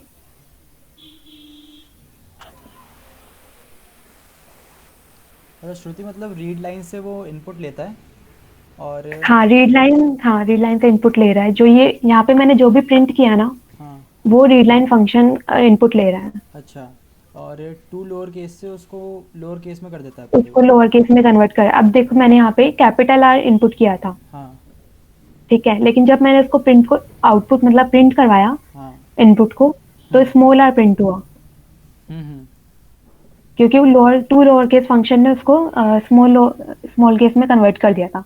अच्छा, और ये एक्सक्लेमेशन क्यों है? एक्सक्लेमेशन मार्क फैजान ने बताया था नॉन नलेबिलिटी के लिए। ओके, एक्चुअली मैं ये चीज अभी हटा देती हूँ, हाँ ठीक है, आई थिंक इससे भी काम हो जाना चाहिए।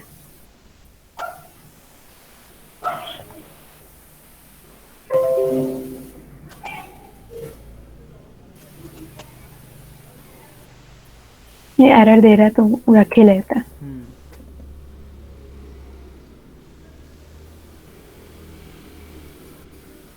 ठीक है, मतलब हमने अभी यूजर का इनपुट ले लिया है।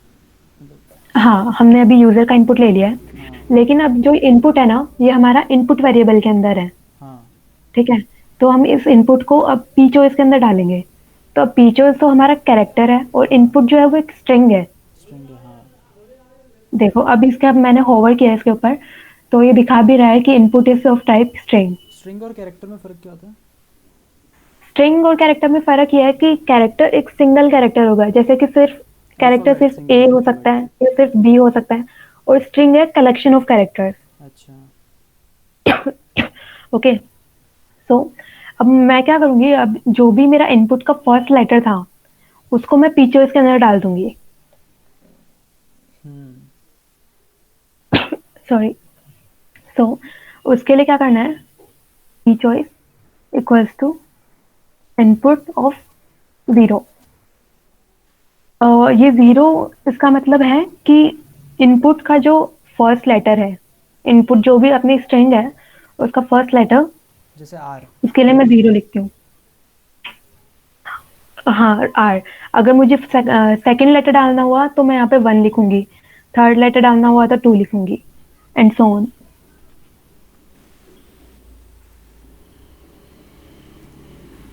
अभी ना, हाँ अगर हम कैरेक्टर लिख के फुल नेम एंटर करेंगे तो वो हमको एरर देगा, क्योंकि कैरेक्टर सिर्फ एक लाइन ही एंटर कर सकता है, मतलब इनपुट ले सकता है। ओके ठीक है, तो अभी हमने यहाँ पे अपने यूजर से इनपुट ले लिया कि, और उसको कन्वर्ट करके हमने पी चॉइस के अंदर डाल भी दिया, ठीक है। अब हम यहाँ पे हमने डाल दिया था पी चॉइस के अंदर, तो अब हमारे पास अपना जो मतलब पर्सन का जो इनपुट था वो आ गया।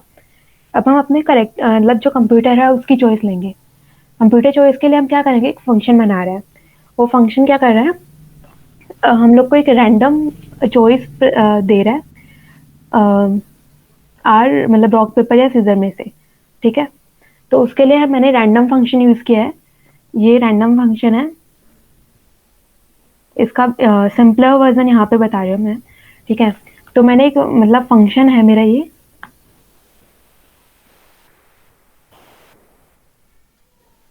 ओके, तो फंक्शन के लिए फंक्शन की फन कीवर्ड से स्टार्ट किया, उसके बाद फंक्शन का नेम जो कि कुछ भी हो सकता है, और उसके बाद यहाँ पे जो भी उसका रिटर्न टाइप होगा, तो ये जो फंक्शन होगा वो कंप्यूटर की चॉइस रिटर्न करेगा जो कि कैरेक्टर टाइप की होगी, तो इसलिए मैंने यहाँ पे काई लिखा है, ठीक है।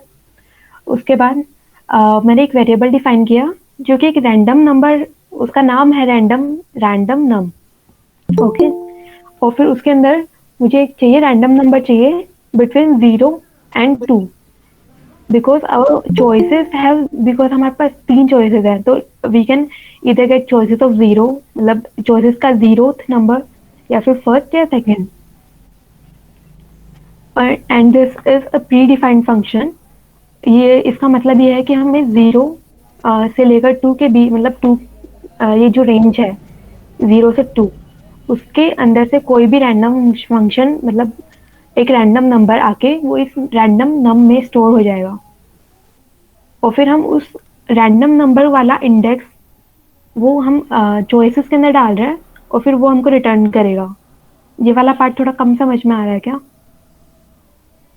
मैं एक बार करके दिखा देती हूँ। मतलब हाँ, मतलब ये 0 to 2 के बीच में एक रैंडम नंबर चूज करके आर पी या एस में से कोई एक चॉइस ले लेगा। हाँ, मतलब 0 से 2 हमारे पास रैंडम नंबर है, वो रैंडम नंबर में जाएगा, ठीक है। उसके बाद एक्चुअली हाँ, चॉइसेस जो था हमारा एक वेरिएबल था, मतलब एक स्ट्रिंग थी ये रहा, आर पी और एस।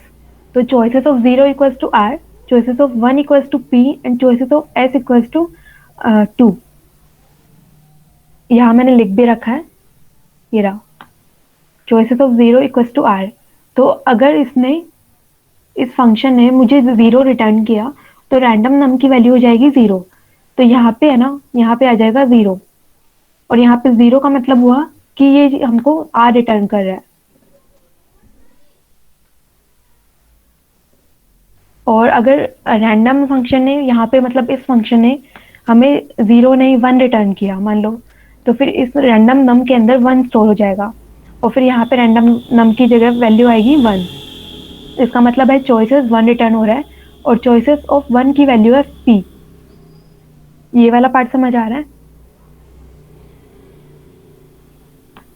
हाँ, अगर किसी को डाउट है तो एक बार चैट बॉक्स में लिख दो।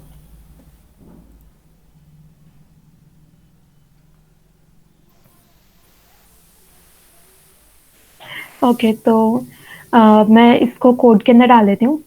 तो ये हमारा कोड था इतना, ठीक है। और ये जो फंक्शन है ये हमारे कोड के बाहर जाएगा, मेन फंक्शन के बाहर जाएगा, जो यूजुअली हम बाहर ही डिफाइन, मतलब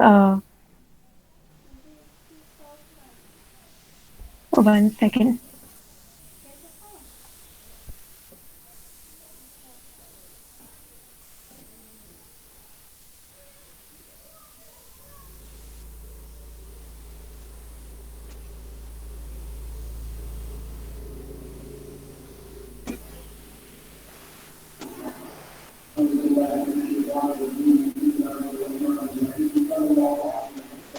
कुछ प्रॉब्लम हो रही है यहाँ पे, एक सेकंड मुझे फिर से देखना पड़ेगा। मुझे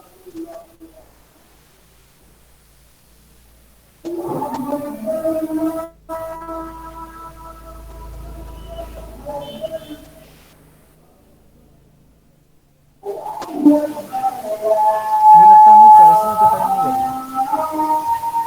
इसमें मुझे लगता है हमने चॉइसेस नहीं बताया, आर पी या एस, वो स्ट्रिंग डिफाइन नहीं किया। अच्छा हाँ, सॉरी, मैंने वो डिफाइन करना भूल गई मैं।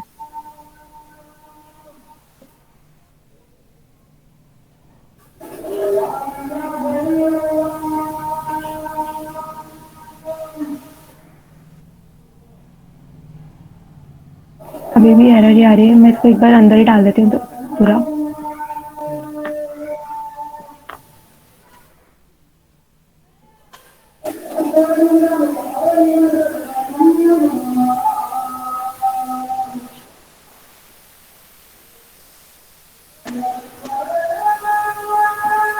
मतलब अभी हमने प्लेयर का भी इनपुट ले लिया और कंप्यूटर का भी इनपुट ले लिया, कंप्यूटर का भी इनपुट ले लिया, हाँ। अब हमें बस मैच तो कराना है। कंप्यूटर का इनपुट लेने के लिए हम ये जो फंक्शन है गेट कंप्यूटर चॉइस जो हमने बनाया था यहाँ पर, गेट कंप्यूटर चॉइस फंक्शन, जो कि हम लोग को एक आर या पी या एस में से कोई भी एक कैरेक्टर रिटर्न कर रहा है, ओके। तो यहाँ पे वो जो फंक्शन है रन होगा और सी वो जो वैल्यू जो भी उसने रिटर्न की वो सी चॉइस के अंदर स्टोर हो जाएगी। हम उसको एक बार प्रिंट भी करवा के देख सकते हैं। व्हाट्सएप पे मैसेज आया तो बताना, अभी आएगा तो बताना। ओके, सो एक बार इसको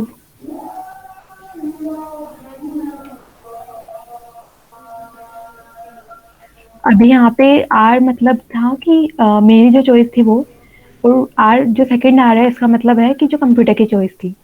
अब मैंने यहाँ पे प्रिंट यूज किया था इसलिए वो सेम लाइन में आ गए। प्रिंट एलन से अपने अलग अलग लाइन्स में आ जाएंगे। फिर श्रुति हम डिसाइड कैसे करेंगे कौन जीता? हाँ वही, I am coming to that. ठीक है, तो अभी हम लोगों ने दो मतलब दोनों की जो चॉइसेस थी वो ले ली। उसके बाद हम तीन मतलब विनर कैसे हो सकता है, सबसे पहली कंडीशन ये हो सकती है कि दोनों की जो वैल्यू है वो सेम हो जाए। इस कंडीशन में टाई होगा, तो उसके लिए हम एक इफ स्टेटमेंट यूज कर रहे हैं कि इफ अगर पी चॉइस सी चॉइस के इक्वल हो। इसके लिए हम डबल इक्वल यूज कर रहे हैं। डबल इक्वल का मतलब होता है कि इक्वालिटी चेक कर रहे हैं कि दोनों इक्वल है या नहीं है। ओके, तो यहाँ पे चेक होगा कि क्या पी चॉइस सी चॉइस दोनों इक्वल हैं, तो उस कंडीशन में इट वुड बी टाई। तो इसके बाद यहाँ पे हमारे पास कंप्यूटर की चॉइस आ गई है। इसको मैं ऐसे प्रिंट कर देती हूँ।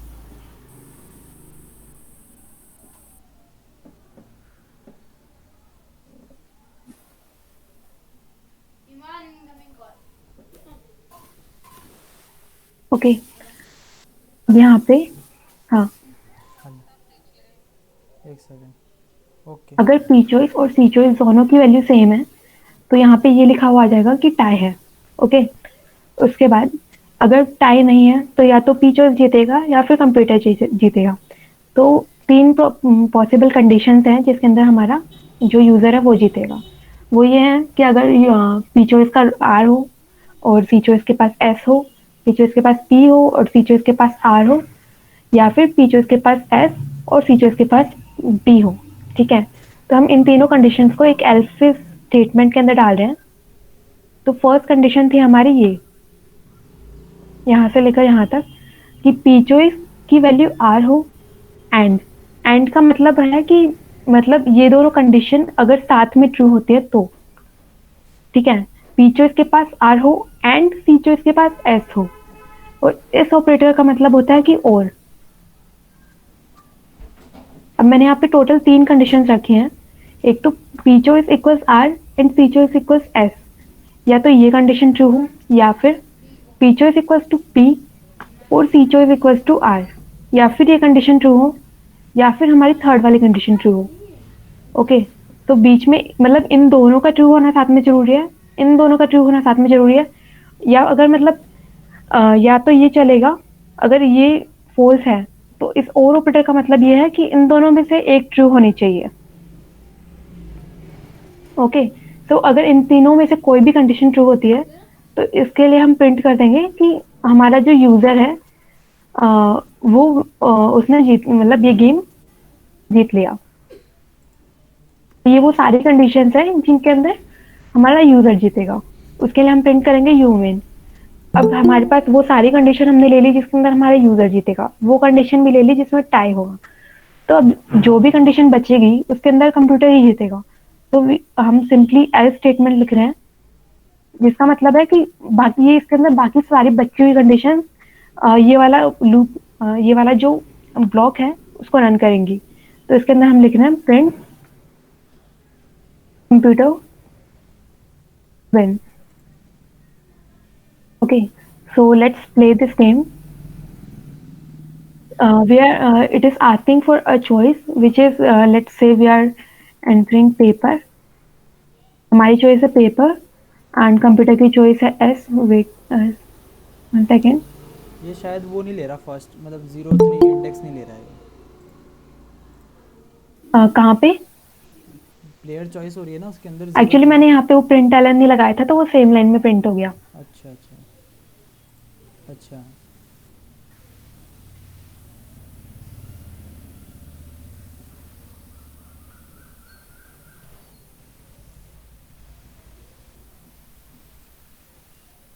श्रुति कोड भी शेयर करना। हाँ, अब यहाँ पे हमने देखो, यहाँ पे ये प्रिंट होना था, यहाँ पे रहा, ये वाला जो प्रिंट ब्लॉक था, योर चॉइस RPS, तो ये वाला यहाँ पे प्रिंट हुआ है। उसके बाद हम जो भी एंटर करेंगे वो इनपुट के अंदर चला जाएगा। तो हमने यहाँ पे एंटर किया S, ओके, तो वो इनपुट के अंदर स्टोर हो जाएगा और फिर इनपुट से P चॉइस के अंदर उसका फर्स्ट कैरेक्टर।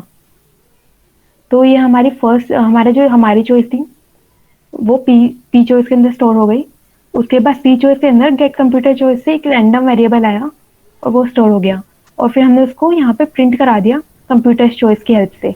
ओके, तो ये यहाँ पे जो आया वो यहाँ प्रिंट हुआ है, कंप्यूटर चॉइस इज R। इसका मतलब कंप्यूटर की चॉइस थी रॉक, इसका मतलब कंप्यूटर जीत गया। अब इसके अंदर यहाँ पे क्या हुआ, कंप्यूटर की चॉइस थी R और हमारी चॉइस थी S। तो सबसे पहले इफ स्टेटमेंट के अंदर उसने जाके चेक किया कि क्या दोनों सेम है, पर सेम नहीं है, तो ये वाला स्टेटमेंट जो था वो रन नहीं हुआ। उसके बाद एल्फ इफ स्टेटमेंट पे गया। उसके बाद इसने सारी कंडीशन चेक की कि P चॉइस R है, P चॉइस हमारी S है, तो ये वाला कंडीशन फॉल्स हो गई। उसके बाद हम सेकंड कंडीशन पे गए, P चॉइस S है या मतलब P चॉइस P है पर नहीं है, तो फिर ये वाली कंडीशन भी फॉल्स हो गई। उसके बाद हम गए थर्ड कंडीशन पे, जो कि है P चॉइस S है, हमारा P चॉइस S है, तो फिर हमने इसकी सेकंड कंडीशन चेक की जो कि है C चॉइस P है क्या, लेकिन C चॉइस P नहीं है, S है। इसका मतलब जो यूजर था वो नहीं जीतेगा, इसका मतलब ये जो एल्फ स्टेटमेंट था वो रन नहीं करेगा। ओके, अब हमारे ये दोनों स्टेटमेंट्स रन नहीं गई, इसका मतलब जो भी बची हुई कंडीशन है वो एल्फ स्टेटमेंट के अंदर आएगी और प्रिंट होगा कंप्यूटर विंस।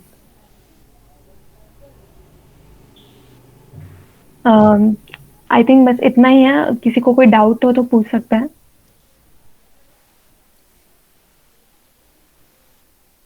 ये कोड भी व्हाट्स कहाँ शेयर करेंगे, आई थिंक कोड का स्निपेट लेके डाल देंगे डिस्कॉर्ड पे। कोड, हाँ ठीक है, डिस्कॉर्ड पे शेयर कर देंगे कोड। हाँ, और वो जो ट्रैक्स बताई थी पहले एंड्रॉयड स्टूडियो की, एंड्रॉयड स्टडी जैम की जो ट्रैक्स थी उसको कंप्लीट करना, और कोई भी डाउट हो तो डिस्कॉर्ड पे पूछ लेना या व्हाट्सएप कर देना। श्रुति और फैज़ान इंस्ट्रक्टर्स हैं और इनसे पूछ लेना कोई भी डाउट हो तो। और हम अगले सेशन में ट्रैक्स की क्विज़ या कोई इनमें से एक लैब कराएंगे। तो अगर किसी को किसी लैब में बहुत ज़्यादा ही दिक्कत आ रही हो तो वो बता देना, हम वही लैब करा देंगे, जिससे सबकी लैब भी हो जाएगी कंप्लीट और मतलब हमें बैजेस भी मिल जाएंगे। एक सेकेंड, हाँ, सम्यक पूछ रहा है कि रिप्ले गेम के लिए क्या करेंगे। तो सम्यक, अगर रिप्ले गेम के लिए तुम लूप लगा सकते हो उसके अंदर कि वाइल मतलब फोर लूप लगा सकते हो, या तो कि कितनी बार खेलना है, या फिर एक वाइल लूप आता है वो यूज़ कर सकते हो, पर उसके लिए तुम्हें एक बार पहले पढ़ना पड़ेगा वाइल लूप का। और उसके अंदर कोई कंडीशन डाल सकते हो, जैसे कि यूज़र, जैसे मान लो यूज़र अगर क्यू इनपुट करेगा तो हम नया गेम स्टार्ट नहीं करेंगे, otherwise we will start new game. तो उसके लिए तुमको वाइल लूप देखना पड़ेगा एक बार। ओके, और कोई डाउट है? ठीक है, एंड करते हैं meeting. Thank you so much, Divyanshi. Thank you, Samyak. And thank you for your time, everyone. We are really happy to have you here in the session. And thank you for sticking for so long.